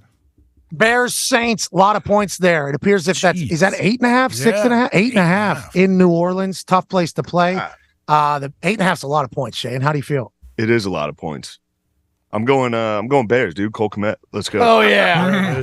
Bears starting quarterback is Baggin. Yeah. Bagent. The bag man. Well, his dad is an arm wrestling champion 28 times out of West Virginia. An absolute dog out there. And the Saints. No, I'm going with the Saints. Yeah, I saw Derek Carr like slice and dice the Colts defense literally just 4 days ago. I forgot about that until now. Give me the Saints -8.5 because it feels like that's a big number they're not supposed to cover. And the sports books are in their bag. So give me the Saints. See, I think I've taken the Saints many times this year, and I think I've gotten screwed each time. But you know what? All that means, Pat and Shane, that means I'm due. Give me the Saints minus 8.5 as we move on to Minnesota taking on Artie Smith's Atlanta Falcons in Atlanta. Minnesota's 4-point dogs. Who's their starting quarterback? They still don't Darren know. Hall. Jaron Hall. Oh, okay. Most likely. Darren Hall? With a J. What you said? J with a J. Jaron Hall from BYU. He can sling it. He can run too. So you taking Minnesota? No. You got Atlanta? I'm going Atlanta. Okay. Artie Smith was on the show earlier. Felt like he was comfortable. Taylor Heinicke always does Taylor Heinicke things. Yep. I'm gonna be honest. The screen just dropped out in front of us pretty mightily. So we don't. What is the spread again? Falcons minus 3.5 or Vikings plus 4. Give me the Falcons minus 3.5 alongside Shane. And I think it's because the mustache that Artie has right now just seems so flawless. Yeah. I have to ride with you because Artie, And was actually, he was kind of pissed that I even questioned whether he had his mustache still or not. So I respect his that was disrespectful, his fortitude and everything. Marty and about Artie it. are brothers. We're watching somebody go through their computer. Trying to figure out their computer. Oh, no. There's so many different things going on. They're Where doing great cookies? work right now. Any files? Oh, there we See go. anything weird? All right. No, we actually clean slate on the cookies, it seemed like, and the tabs were all, straight ahead. And we're back. Hey, that's incredible work right there. Good for you, man. Yeah, he whoever- looks like he might have had some bad tabs up, and he doesn't. So congrats. Hell yeah. Is that a compliment? He's got the look of a man who has some tabs. Just the Hey, working man. We appreciate you. Honestly, genuinely, yeah. That was really good work. Thank you, man. Valid statement, though, yeah. There's the next one. Arizona at Cleveland. Okay. Arizona plus 8.5. Are you kidding me? Cleveland minus 8. You can get, So what do you think here, Shane? There's news Hold on news on this one. Kyler was throwing with the backups at practice today. Clayton Tune was throwing with the starter, so they think Clayton Tune is going to be the starter. I think Kyler might start. They might try to throw us off. Okay, maybe. Watson is playing. He will start. Deshaun Watson's playing. It's an intriguing game. I can't wait to see how he looks. It's moved to minus 9.5 and 10, actually. But right there it says minus 8. So if I want the Browns, I was it's just minus letting the 8, people know, AJ. No, the line is 9.5 or 10. You get 9.5 you want the Browns, AJ. Okay. That's what you get. Shane, what are you thinking about here? I mean, I want to go Browns, but shout out Brady Quinn, dude. I'm going Cardinals. There you go. Wait, what? He's at war, dude. He almost got in a fight in Ireland. No, he was at war with Watson. Oh, Watson's guy. Yeah. His coach. You're right. If Watson starting, I'm going Cards, dude. Oh boy. Shane, that's AJ's brother-in-law. Little fun fact. Yeah. Yeah, and also a guy that almost got into a brawl in Ireland with Shane Gillis, also Notre Dame legend. Quincy, that was awesome. Is Deshaun Watson playing? Quincy Avery still his coach? Yeah. Okay. Brady Quinn wants to fight that guy still. I'm rolling with him. Give me the Cards as well. Deshaun Watson. I might lose every tick. So no. The Browns are minus 9.5. I'm at plus 10. By the way, the Cards, right? Plus 10? Yes, plus 10. Are you really? Okay, give me shout out Brady Quinn. Give me the Browns minus 9.5 then at home. Dog pound is going to be loud. Don't you think? Oh, Pat? wait. Brady Quinn's currently at odds with the Browns. You think Brady cares if I pick the Browns or not here? I don't think he's going to lose any sleep over that. Seattle takes on Baltimore. Seattle 6-point dogs. That seems crazy, but Baltimore's a great team. You can get Baltimore at minus 5.5 or Seattle at plus 6. Shane. Seattle, dude. Obviously, yeah. I was wondering this game. I was pondering this one. I walked out of my hotel. I saw a fat lady in a Seattle shirt in Montgomery, Alabama. I said, "What are the odds?" Yeah, universe. Smart. Universe says Geno Smith, Seahawks. Pete Carroll, Seahawks. I'll tell you what, that sounds like very sound universe speak. Yeah. I'm going with Ravens, though, just strictly because I did not see Fat Lady in Seattle Seahawks in Montgomery. I did see Lamar Jackson being told about his record being 17-1 against the NFC, and then basically saying, like, don't talk about it. I don't want to talk about it like it was a perfect game. He continues to be one of the most humble dudes on earth. He's playing his best ball. Give me the Ravens at home. That's a long flight for the Seahawks. Long flight. Early game, too. Yeah, day clock. It's a 1 o'clock game for Seattle's Seattle. used to that. Oh, Seattle's 10 used to a.m., that. okay. Pete will have them rolling. They're doing high knees up and down the aisles. We know Russell left that with all of them. So I will take the Ravens minus 5.5 here. Shane, I'm sorry I cannot go with you and the unfortunate gal you saw leaving the hotel. Okay, moving on. Let's go. Yeah, he didn't say she was unfortunate. The hell's that? That was actually much nicer. Much nicer than anything you guys have ever said, so you guys can be quiet. Colts at Panthers. Us? Colts are what minus. did you say anything? Colts at minus You 2.5. said it, Now you guys pal. trying to make something out of everything. How's it us? Can we do Chandeliers on the thing anything? over here, and you're Can we calling do the lady anything here? unfortunate? Can we do anything? Everything doesn't have to be a thing. Jeez Let's just do the Louise. games. We're trying to do the thing. This is one of our only I things. said He something. was The on our thing unfortunate before. gap. That's much more. That's much nicer than what some other people may have described people as. Look, if you want to do the I don't know. honorable thing, Unfortunate. Shane said she was limping. She said she was I limping, get so called fat something all was the wrong time. with her. he didn't say limping. Yeah, he did. She said she was limping, so I was like, dang, she must have just had knee surgery or something. Well, You were right to assume the limp, dude. Yeah. Told you. The unfortunate She's in gal. Montgomery. She had a repeat. limp. I don't even know what game we're on, Okay. Shane. Hey, lady, we hope it's all right. We're hoping everything's okay. Sorry, AJ just thinks your life is a mess. You gonna She's apologize? limping around. Of course, she's unfortunate. I have empathy for her. You ever heard of it? I Colts want minus to 2.5. apologize for this lady. The universe put her into Shane Gillis's life today for this thing, and you just go ahead and ruin her existence. If you would like to apologize to that Montgomery oversized lady, I think we would all be happy. Oversized lady's much nicer, right? That's the same. The Queen. You guys are pigs. You guys are pigs. I'm gonna have to walk off. You know who you sound Give like me right now? give me the Panthers plus 2.5. Whoa. Pat. They're playing the Colts. new game. New game. Give me the Colts, obviously, going down to Carolina. And Frank Reich did a lot of things to that Colts team. And it might be a revenge game for him, but it's the organization get back as well. Give me the Colts. Shane? Got me fired up, dude. I'll go Colts, too. Okay. All Quentin right. Nelson. Hell Quentin Nelson? Yeah, Quentin Nelson all day. All day, dude. All day. All day, dude. Hey, Shane, I would What they call him? What do they call him? Earl Grey. Earl Grey in college, they called him. Yeah. Yeah, because, T-bet. Oh, God. Yeah. What a great He was- finishing move. What a He was beautiful move. pancaking people. Yeah. He was pancaking people. That was when he got drafted to the Colts, like number 6 overall. We drafted guard. That was certainly something that was talked about in Chris Ballard's thing. And then like stories started like, wait till you see this guy play football. Yeah. They're like, his nickname's Earl Grey. And then it's like, you got to like think like, he's always jacked up, like he has breakfast tea. They're like, no, because he pancakes and then he finishes through. He's nasty. He is nasty. Always has been. I Yeah. think. Big guy. Big guy. I like big guys. Oh, yeah? Amen. Yeah. Hell yeah. A lot of meat. A lot of meat on those guys. I get excited if I see a big guy. Yeah, me too. And he's one of them. And he's going to lead them to a dub, just like Shane said. Hey, Shane, are you friends with John Hamm? I'm not. He's apparently a big guy. I Googled that. Oh, yeah. Did it pop up? Did you You had to see Google it? that? You Googled that Google one? Hamaconda? Just Google it. You'll see. Okay. All right. We talked about him earlier. We did a little bit. Okay, Shane, this game's got to feel good for you. I mean, Cowboys taking on the Philadelphia Eagles. This is the game of the week. Cowboys plus 3, Eagles minus 3. What are you guys laughing at? Why is this gotta feel good? Because Shane loves everything about this game. Yeah. What do you mean? Yeah. I like the Eagles, obviously. And also, little easy one. Anytime scorer, Kenny Gainwell. Yes. Wow. He did this last time. This is it. Hey, this guy's the actual sports handicap. That's gonna hit. Look at this. Look at this. Holy hell. Gabe Davis. I mean, that's what you did last time. Don't bring this up next week. No, we won't do it. Yeah, we won. Kenny Gainwell, anytime scorer. We won 2-11 last week, pal. So we don't bring up that graphic at all. We just keep it moving. Give me the Philadelphia Eagles at home. You heard Jerry Jones talk about what the Philly faithful is going to be like for their team. You heard Mike McCarthy talk about it.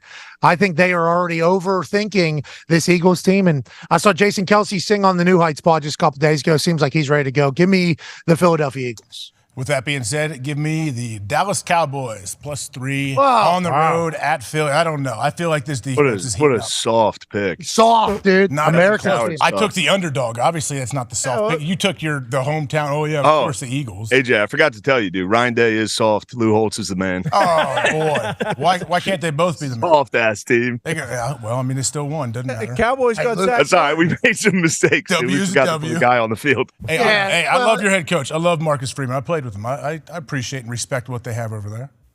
Yeah, no, we all respect and appreciate Lou Holtz, too. We got to remember that forever. Absolutely. You know Lou Holtz and then the other Lou Holtz that we have here. We love them both. Yeah, of course.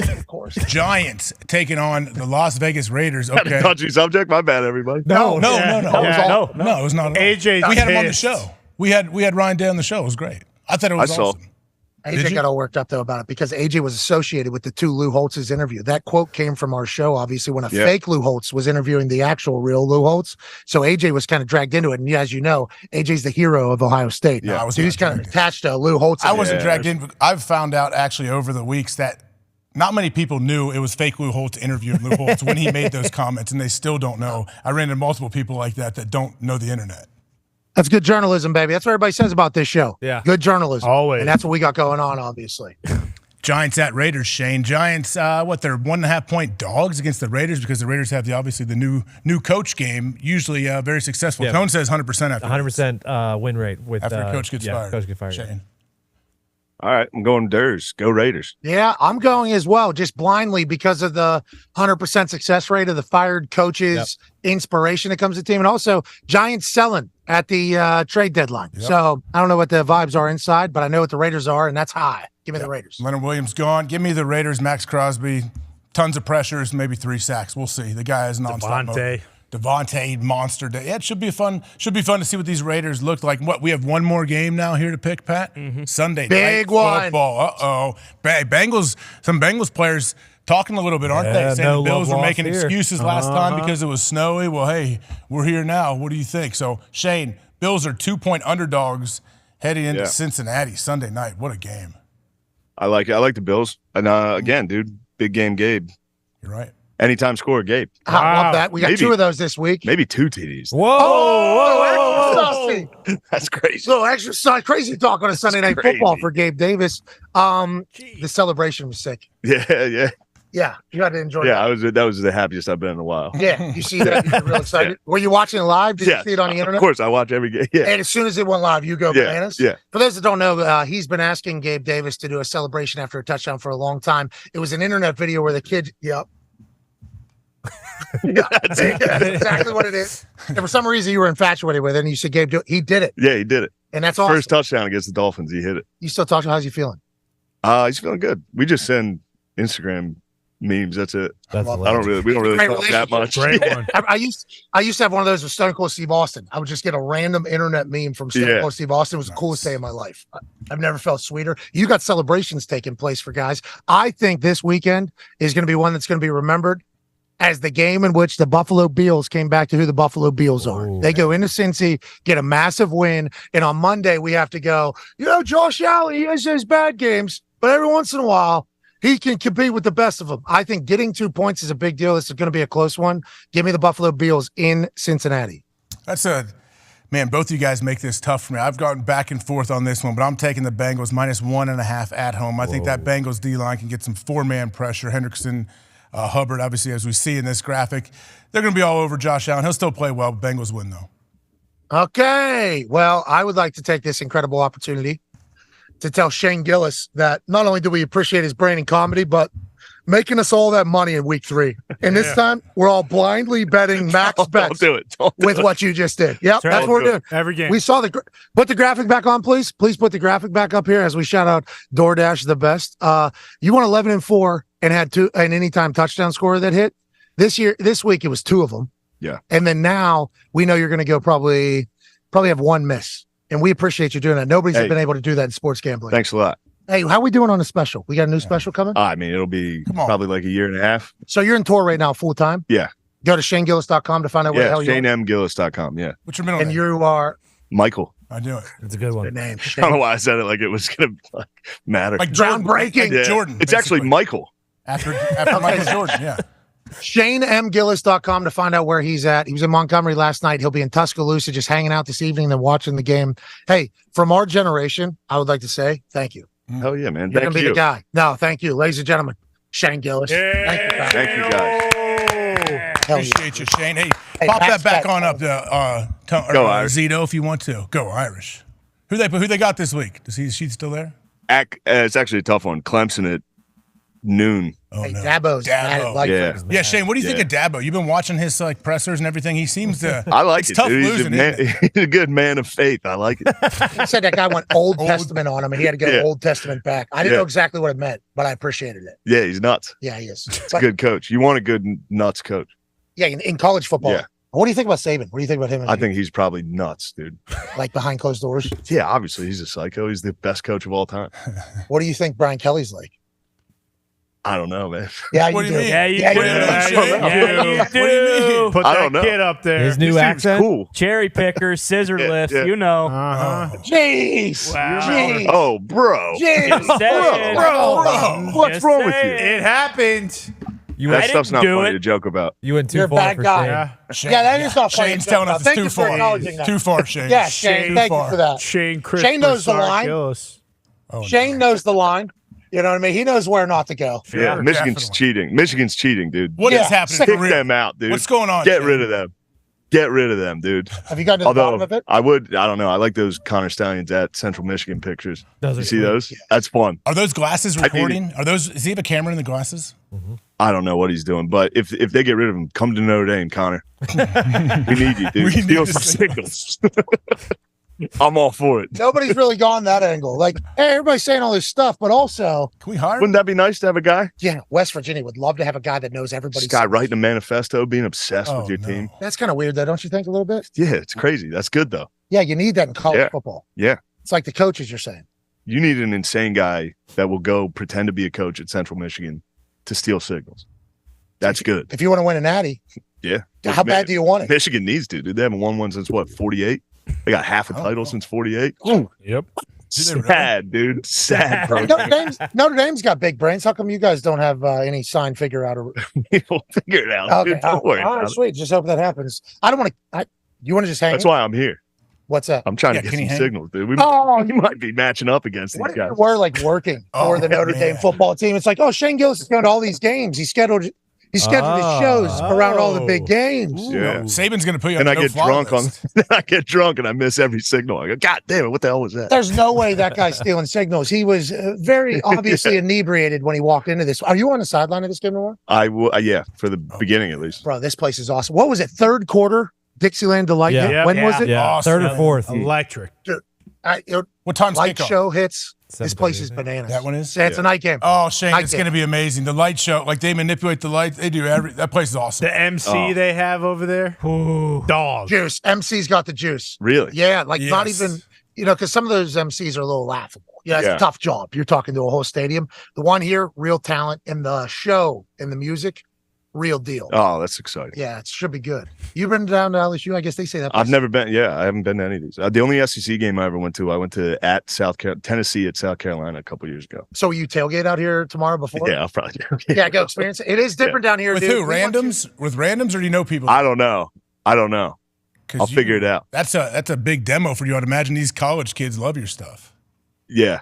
Yeah, it's It probably is. tough for you to be in public in a lot of places now. Places more. Yeah, it's only just because I wish I had female fans. It's just dudes. It's just dudes nonstop. Hey. It's like, dude, can I get a picture with you? I'm like, yeah. Yeah, the bros will love you, I think, down here. Yeah. We went to, what was it, the SEC Championship? Was that the first SEC game we went to? It was in Atlanta, I think. Yeah, neutral. Yeah. site. Yeah, but that was the first SEC. And they're like, wait till you go to the SEC. Wait till you go to the SEC. Yeah. It's insane.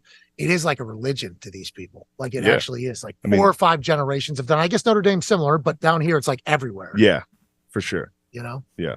Get boozed up with these people. I think they'll really love Super it. classy I will. tailgates. They got all those tents that are set up really, really nice tailgates. Yeah, you have to wear Probably khakis and a awesome button-down. food. Yeah, oh, boat you're shoes. tie. Yeah. You're shopping. Shit. Croquis. You gotta look good. Yeah. There was a 78-year-old lady right down here that told me to get the fuck off of her field. It was awesome. She thought I was disrespecting football. Do you remember that? Oh, Do you remember yeah. when that?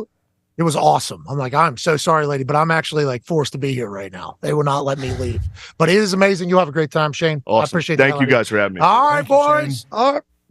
Appreciate you, Hell Shane. yeah, Shane. Shane Gillis. There we go. Beautiful transition out of there. So Shane had a show in Montgomery, Alabama last night. Yeah. Correct. So probably drove to Tuscaloosa. Yep. Goes to the game. Yep. What a great weekend for this. Great week. Yeah, I think he's in Baltimore next weekend, and then What, Pennsylvania. is he going to games on all of them? Probably. Probably. at least half of them. Is that everybody's goal? Probably, if you're a comedian, you're a touring comedian. Like, let me get good enough, and if you're smart, so I can set my schedule, so I can cater around all the cool events I want to see. I mean, yeah, that's a pretty good gig. I think I heard Bill Burr did that for different things, baseball games and all that stuff. Oh yeah, when the Sox were really good, he was actually doing that. Yeah, so he could see a lot of their games. I haven't seen his. Does Bill Burr have any new hours out? No, he has a new movie out. Yeah, or coming out. Is it out? Angry Dads. Old Dads. How is it? You guys Pretty see good it? actually. I watched it. Sick. Yeah, It's right up your alley, AJ. This I don't know what that movie means. was made for AJ Hawk. You will enjoy it thoroughly. You really think so? Yes. Yeah, it is. Did Actually. Bill write it? Yes. Oh, then yeah. I And can you see it love being Bobby, very, very good. Bobby directed it. Cannavale. Bobby Cannavale? Yeah. Hell yeah. He's those two together are awesome. Who The- else? The third guy is also hilarious. Dane but- Cook. Morgan Freeman? Dane No. Cook. No, I think it's Bokeem Woodbine. There it is. Wait, Dane Cook is in this? No. No. Oh. He's not. Dane's still doing it though. Dane's married. He still has I know I've seen him. He's recently married. I don't know if he has a kid yet or not. Yeah, well, but he's been touring all over. People weren't too happy about that marriage. Why? What happened? He's very young, apparently. I think Dane is like 50, which is crazy. Yeah, and they've been dating for like 5-6 years, and she's like 24.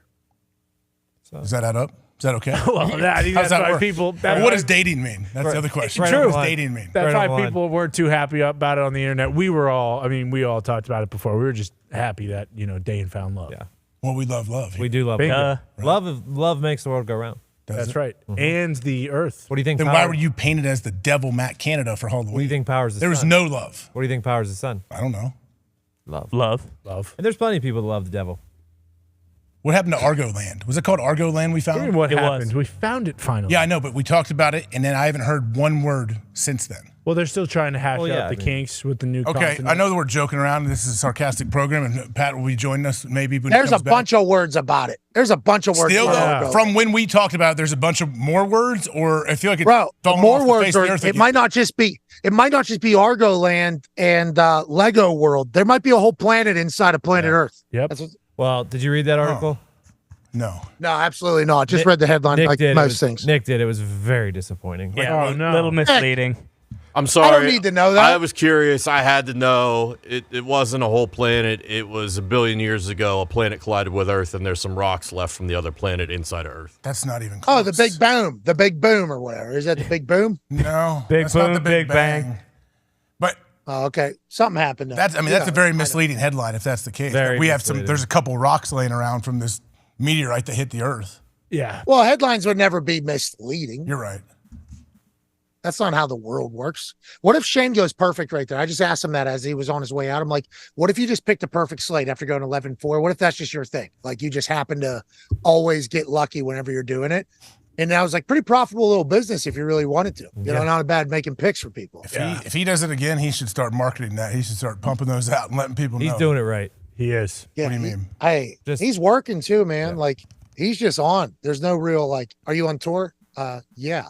It's what are we talking about? He just We're every watching weekend, him too. We're watching him explode right in front of our eyes. Like he is, like you say, his arrow is pointed way up right now. He's doing huge theaters now. He'll be doing arenas soon, won't he?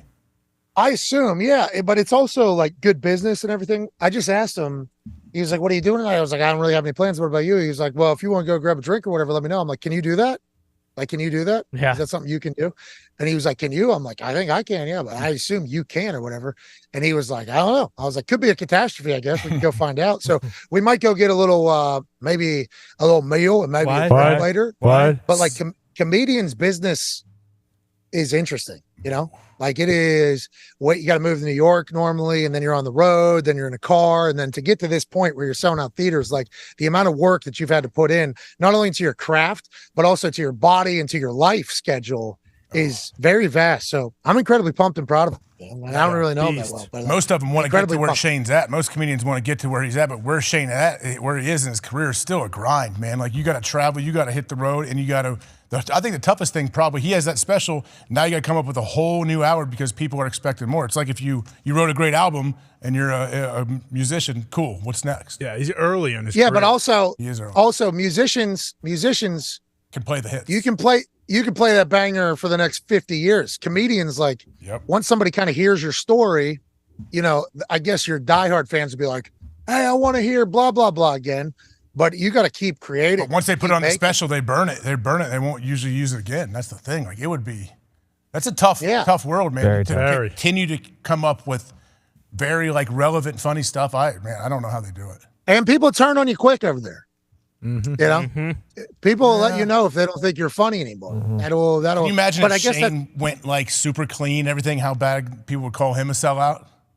Oh, buddy, I couldn't even fathom it. I know we're probably the only show in history that let him on, though, which I'm pretty pumped up about. So I'm thankful that he has given us an opportunity a couple times. But like, yeah, I'm pumped for him, man. And he's just going to keep crushing. Like you guys said, he's very early in this entire thing, and he's also a football guy. Yeah. So, like, I'm happy a football guy's in there. You know what I mean? I'm pretty pumped up about that. You guys can walk, from what I remember when we were in Tuscaloosa, you could just walk across the parking lot and go to that B-Dubs today. Yeah. Yeah, we're not staying at the place where the gun was on the street. Oh, that's good. Smart move. New spot. Yeah, from what I've been told, it's a new spot. That's a real story, a true story. Walk from hotel to restaurant, and there's just a gun laying there in the middle of the street. But somebody found it, somebody picked it up. Happy for them. Happy they found their gun out here. But yeah, I'm staying in a different place. It's not the same exact spot. That's good. You excited for game day in the morning? I am. To be honest, yeah, I'm very pumped up about it. But a lot of the things that a lot of people have said have been like, Alabama is used to massive games and like game day being here and like all that type of stuff. So I'm expecting the juice to be awesome in the morning because it is college game day and like so incredibly lucky to be a part of game day. But like with the crowds that we've been experiencing over the last few weeks, it's like, man, we've had great turnouts and they have been very active crowds and loud crowds. And this is me personally thinking, like, are Bama people still at the point of like going crazy with game day? I hope so. I'm expecting it. I think they are because it's such a good college football town. But like that is a wonder that I have in the back of my mind where it's like they're used to this. Like if they're ranked low, it's like we're not supposed to be ranked low. We're not supposed to be ranked 8th or whatever we're ranked. Right now we're supposed to be in the top 5. That's what Alabama is. Game day's supposed to be here. Yeah. This is kind of how it goes, So I'm pumped to kind of experience it tomorrow morning for sure. You got to think LSU's going to get their juices going, though. Yeah. They're going to get them all riled up. Yeah, I think so. This could be, this is a very, squad. I really hope. It's a huge, huge game tomorrow for both of these teams. Is Brian Kelly coming on the show tomorrow? I don't know. I would love to see. Am I the guy that's supposed to announce who's coming on the show? That's interesting because we do have a pretty good. Do we know the guest picker? Yes. Yeah. Nate Bargatze. Oh, it's Bargatze. Nate Bargatze. Nate Bargatze, another comedian. Queen comedian. Yeah. Shane just told me how awesome he is and how we're going to enjoy the hell out of him. I enjoy his stuff very much. He just Tone has been a. Huh? Really? He hosted SNL last week. Yep. Okay, nice. So I'm happy to meet him. He has a special on Prime. I think he has a special on Netflix as well. Nice. I'm going to watch him tonight. But everybody I know that knows him says he's awesome, so I can't wait to meet him. I think we have Saban coming to the set tomorrow. I think Lane Kiffin's going to be on the show. There's Lane. I think there's some other I think there's a lot going on. I think we have an awesome show tomorrow, which I'm very excited to be a part of. Is Harbaugh coming on? Connor Stallions didn't reach back out. I don't think. I think Lindsey tried to hit him up. I don't know if he's coming on game day tomorrow. Should try to get him. Where is that guy for real? Like nobody, you can't hide now if people want to find you. Are they? We're talking about this guy's former Marine, the master of disguise. You don't think he can hide? Okay, you're right. Hey, CFO Phil flew down here and he came into the game day production meeting and Pete Thamel came walking in. And Pete sits down and Pete's in the middle of this. I haven't seen one single good thing said about Pete from the entire state of Michigan in the last 2 weeks. Yep. Pete Thamel is certainly public enemy number 1 because he's at the forefront of this entire thing that seems to be just growing and growing and growing. And he'll tell you he's just reporting the facts. Soon as Phil sees him, Phil goes, "How come we haven't heard from Connor Stallion? Where's Connor Stallion? Is Connor Stallion still around? Like, is he still at the Michigan?" And I was like, "Phil, that's a great.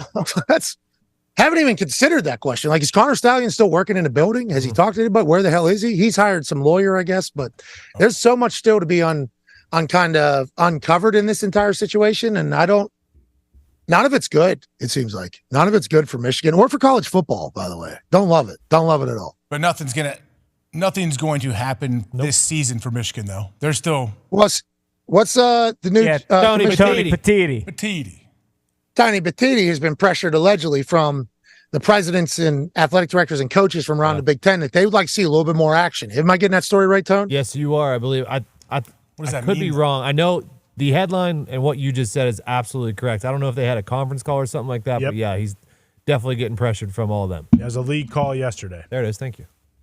So that's every coach, look at us. Bud Harbaugh? Look at us. Look at us. Huh? Who would have thought? Fact-checking things. JSPN, Journalism Sports Network, living large from Bryant Denny. On a Big Ten coaches call on Thursday, a vast majority of the league's coaches encouraged Commissioner Tony Petitti, Paisano, to punish Michigan amid its NCAA sign-stealing investigation. Collectively, the coaches want the Big Ten to act. That's real quick. How did Pete Thamel sound whenever he said that quote right there? Huh. Hey, I need to read it. I'm sorry. Oh, jeez. Oh, there we go. Sources on a Big Ten coaches call on Thursday, a vast majority of the league's coaches encouraged Commissioner Tony Petitti to punish Michigan amid its NCAA sign-stealing investigation. Collectively, the coaches want the Big Ten to act, and that's per an ESPN source. I love that. And they even tried to get you at the end there by putting a ticker right over top of it. But your brain's too damn big, Pete Thamel. That's why you're too fantastic. And I love that has come into our life, that we have a perfect impersonator of the authority, Pete Thamel, when it comes to this. But he is the leading kind of investigator in this whole thing. And Ryan Walters, now the head coach of Purdue, formerly the defensive coordinator of Illinois, during his show called The Ryan Walters Show, and they're playing Michigan here, obviously, this weekend. So this is the first time this has kind of happened. He said, this ain't allegations. We're way past that point. Here's the clip, 38 seconds from Coach Walters. Yeah, absolutely. It's unfortunate. And what's crazy is there aren't allegations. Like it happened. You know what I mean? And there's video evidence. There's ticket purchases and sales that you can track back. And we know for a fact that they were at a number of our games. And so we've had to teach our guys a new language in terms of some signals, and we will operate differently offensively. Like you might see us in a huddle for the first time this season. Wow. There's no way they're still so trying to use it is what it is, signals, but we're excited to go play, and I think it'll make for a great story. It's fascinating. If you see the sponsorship up there, you see Rohrman Automotives. They're a kitty cat. They're a kitty cat on price. Purdue, obviously, in Indiana. Rohrman's got a lot of cars out there he's selling to a lot of people. But Walters, I thought he was talking about his Illinois time, but he's also talking about his Purdue time.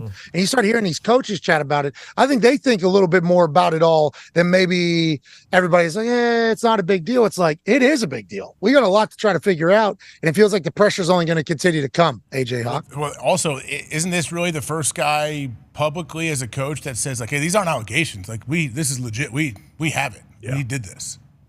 Yeah, and they're also playing in a couple days. Yeah. And when he says they, does he mean they as Connor Stallions, or are there other people? I think Michigan as a whole, probably.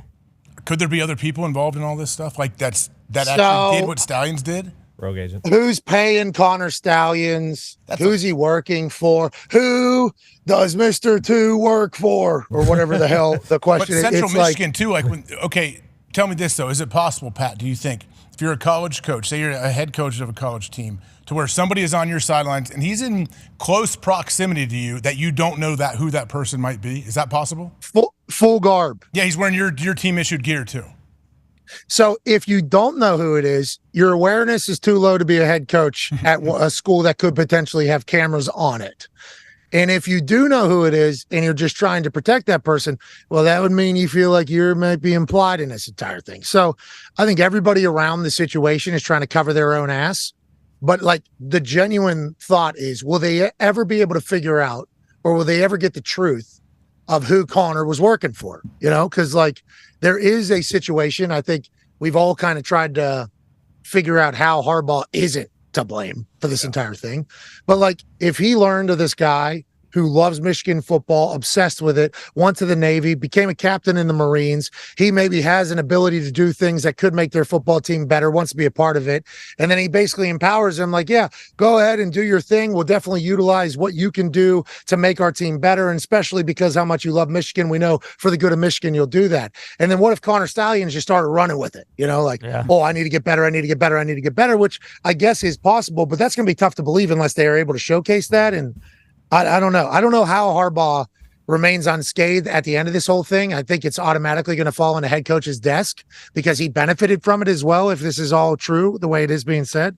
But it feels like this Harbaugh's last year there, and it's wild because they're talking about an extension right now. And it's like, what does that even mean for the future? I have no idea. It's a wild scene in college football with a very good football team right now, a very good football team. Well, and then on top of the sign stealing stuff, there's just all this other shit that's coming out with stuff around the Michigan program that makes it seem that it'd be very hard for Harbaugh to keep his job, just because it's like, that's kind of going to be the next step. It's like, what's this extension though? Remember, were they trying to fast track that? Yeah, on Tuesday. Allegedly. But it's definitely not signed yet. No. If there is one. No. They acted like it was that allegedly thing was all of a sudden happening. It was allegedly delayed, and then it was allegedly fast tracked. Which makes no sense. Why would you ever fast track it? Even if you 100% believed in your coach, you'd still be like, hey, we gotta let the investigation play out though before we give you a 5-year extension or whatever.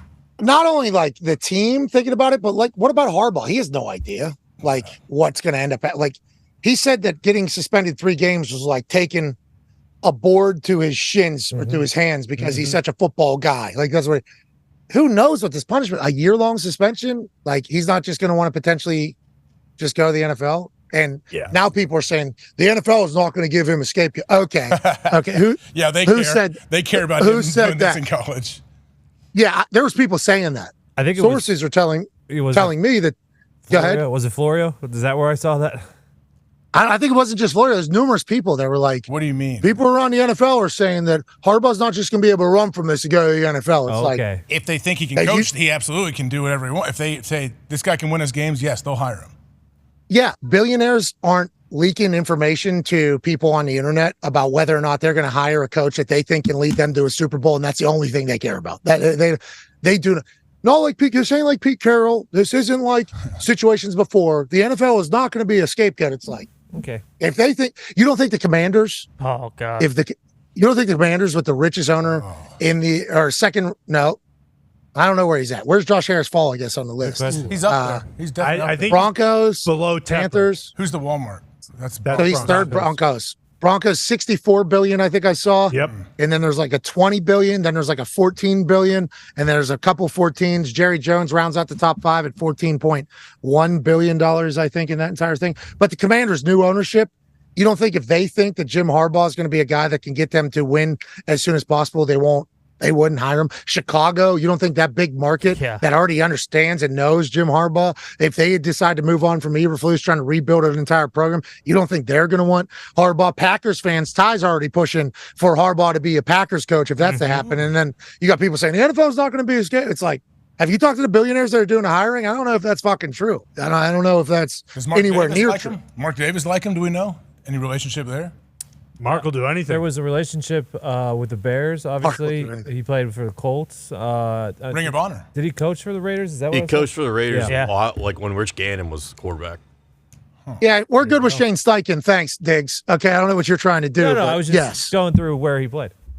He's in our Ring of Honor for the Colts, too. I'm surprised he wasn't the one that was asked like Jeff. He was the first one, and then he couldn't do it because he's coaching the Michigan Wolverines. And then he asked Jeff Saturday. He just went around the Ring of Honor. People forget about that. That's smart. Jim Irsay. He was actually going to ask the 12th man or the fans or Colts Nation to coach, but nobody was available every day. Either way, it's a shame, though, because is this the best Michigan team they've had in a long time? It sure feels like it. These guys are awesome. So it's like, it sucks for them. It's tainting what they're doing right now, but we'll see what happens. They play Purdue this weekend. Yeah, we'll see. Graham Harrell's the offensive coordinator there, Pat. So Graham had to change all the signals. They're going to go tough match. Maybe going to go like, I don't know what they're going to do. I know Michigan was stealing Graham Harrell's signs from West Virginia last year. True. I know that. Had to. You know what I mean? Right. That's something that I just know about now, and that's a fact, and it's a damn shame. But yeah, it is. It's a bummer that every time we talk about him now for the rest of the season, we have to bring this up. Oh, yeah. You know, and I'd assume that we're not going to just bring up everything else that's happening around the Michigan staff and everything every time. What is real for real? What is real, honestly? Bro, I don't know. But to your point, though, like, this was kind of my take from the beginning. Like, this is just going to get dangled over this team's head for the rest of the season. I know that can be galvanizing and it can bunker mentality and everything, but it sucks with how good they are that this is kind of like a that's coming. It happened to the Patriots. Oh, yeah. But the Patriots are professionals.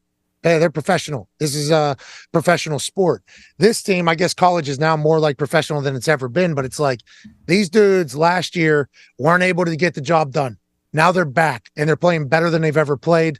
Their offensive line's doing their thing. JJ's doing his thing. They got weapons all over the field. A tight end gets loose one week, a wide receiver does. Blake Corum gets loose another week. It's like the defense is there. It's like the team is so good. And it's going to be impossible not to just say, oh, it's easy to be good when you know what everybody's doing. And it's like, that's a damn shame. I would like to let it be known that is a damn shame. And if that's strictly because of Connor Stallions and nobody else, then Connor, thank you for your service to the United States of America. Exactly. But just like Shane Gillis said, you need to get out of there and come to West Virginia. Okay. Because you're ruining these guys' college experience. What's West Virginia's record right now? You know? We got 5 wins. Yeah, 5 wins. Yeah, Kirk only gave you, what, 3 They to can start become the season? bowl eligible this weekend. Oh, that's And they everybody's will. Goal. It's Jimbo, everybody's goal, That's right? right. Bowl Oh, eligible. yeah. That's all we care about. I think West Virginia Hey, would be what- very happy with that at the beginning of the year. Which is interesting because first step in the process, become bowl eligible, and then we move on from there, and we just continue to rise. Trust the climb. This particular climb, because we were climbing with Neil at the beginning, and then we went ahead and we called camp, and then we had a couple people that weren't able to make it any further, so we went back down the mountain, and then now we're trusting the climb again. I think this particular ascent of the mountain that Neil Brown is leading is going to be a better one. Yeah, and it's good that we're winning so many games and not going to be able to move on probably. And just now re-solidifies the fact that we believe in the climb that we're trusting with Neil Brown. Yeah, that's what this means. It's good. It's good to get bowl eligible. Garrett Green it's is your Sherpa. Yeah. What? Garrett Green's a dog. Garrett Green's an absolute dog. But yeah, it's good to see them climbing back in there. And if they get bowl eligible, Kirk Herbstreit said, I'll give you anything you want, pretty much. And he's got a house in Nashville, I think. Yeah. Right. Really Yep. nice. He's Take got that. some Really nice nice. dogs. Take Ben. You should take Ben. Take Cool Ben. dog. Ben seems like a great dog. Maybe take one of his I'm not- sweet boys. I would recommend Jake, not Ty. Whoa. Yeah. That is interesting. Which kid do you want? Chase, Zach, good too. I mean, I don't know. Yeah, you might know. I don't know if we're going to take a kid or a dog. I think we'll probably go with like things. Okay, You know what I mean? We'll probably try to take things there. Fair This enough. truck. He's got this pickup truck. He's got this pickup. Yeah, there it is. He parks on He's the got side of that the highway and almost gets run over every time he comes on the show. Yeah, it's like a Harley Davidson Ford truck. You know that edition that he's got there? He's been driving it for like 30 years. I was in it one time whenever he drove us to game day during Ohio State, Michigan from the hotel. And it was like, this is a nice old school truck. This Ohio guy likes to remain. Ooh. Oh, no. Look at this. Throttled straight here on the air. Oh, no. Throttled from Tuscaloosa. Zeke, what was that? Do you have any idea what just happened right there? We had no clue. I just pulled up a photo of the Herbstreits, and it just went out. So and it shut down the whole internet? What? Yeah, let me see the photo if you do have it. Well, maybe not on. Yeah, I'm assuming there's a chance that the heat on that field, I was surprised all the tech was good over there just because of how hot it is. Wow. Wait, did you Google a picture of the Herbstreit family? You don't need to put that up on the screen for everybody, I guess. We don't need that. Unless they want that, but I doubt Probably they do. not. Yeah. Get Street Talk some good pub, right? Yeah, Well, okay, but maybe Pat decides, hey, jump in that Thursday night booth. Maybe Kirk. Oh, he has takes Kirk's job. Yeah, Kirk has to lose his job. Pat and Al would definitely be a duo that would be awesome to watch. What if you just jump in with him, make it a three-man booth? You could do that. That'd be sweet. That'd be fun, too. You could be like that one guy that went in there. Who? Ned Flanders. No. Ned Flanders? What are we talking about? He's looking at me, but I don't know. Yeah. Nobody knows. Who was in the Ned booth Flanders with from Will the, Vaughn? not from The Simpsons? Or Dennis Kornheiser? Miller. Dennis Miller. You'd be like Dennis Miller. I don't know if Yeah. he would. It'd be like Who was that? Dennis Miller, Kornheiser, and then who was the third? Rico, I think. Rico was the Tirico, play-by-play, and that. Yep. Imagine being the play-by-play guy trying to direct traffic do you with mean? Dennis Miller in there throwing his quips in, his references. That is really. You got to be pretty smart to, and you also probably got to be pretty old to understand a lot of those references. Well, Dennis Miller was Bing a Crosby, whatever Pretty good. It's always something. You don't do Dennis Miller? No, not really. I mean, that's something I might have to, try to add to the repertoire. But no, Dennis Miller's not really in the news, so. Okay, he's not, I guess. But Pat is back, I believe, after he's been throttled. Here we go from your phone. What happened? What? Dennis Miller request? Is that happening 2023? Can you hear me? Tone said maybe you take Kirk's spot in the booth. That's what you could take from him. That's what he could give you, And then Tone starts saying, I said, maybe a three-man booth. And they said, like Dennis Miller back in the day. Tony Kornheiser as well. I mean, if we're going to go deep into the entertainment and the booth type situation, for sure. Boys, I want to let you know, I think because we ran past the 3-hour limit here, the internet is certainly getting throttled. I have next to no service. So I just want to say thank you all so much for allowing me to work alongside you boys. AJ, thank you for traveling out to Indianapolis to host this particular program. Big shout out to Coach DeBoer for stopping by. Big shout out to Shane Gillis for stopping by, Coach Artie Smith. And let's have the greatest weekend of all time. College game day tomorrow morning. Oh, yeah. Let's watch it. And then tomorrow night, college football primetime. Let's enjoy the hell out of that. Maybe create a show that we can maybe do going forward if it's good enough. If it's not a big enough catastrophe, maybe this is something we can maybe pitch and do later. And shout out to Reese Davis. AJ, I appreciate the hell out of you boys. Great work this week. I wish I could pat you all on the back. Boom. I wish I could pat you all on the back. Nope. No more of those. Nope. Those are dead. What? No, you guys earned a pat on the back this week. It's been a great week. I disagree. Why aren't we doing pass on the back? Because you guys were working your asses off. That's why. You guys Okay, get, Tone? you get pats on the back. No, I was saying, why wouldn't we? I'll take it. I'll take Go ahead, one, Tony. Pat. Go to the board. Take your pat. Yeah, get up there. Get up Tony. there, Get Tone. up, come on, Tony. Get your bend over, Tone. Get up there. Yeah, go ahead.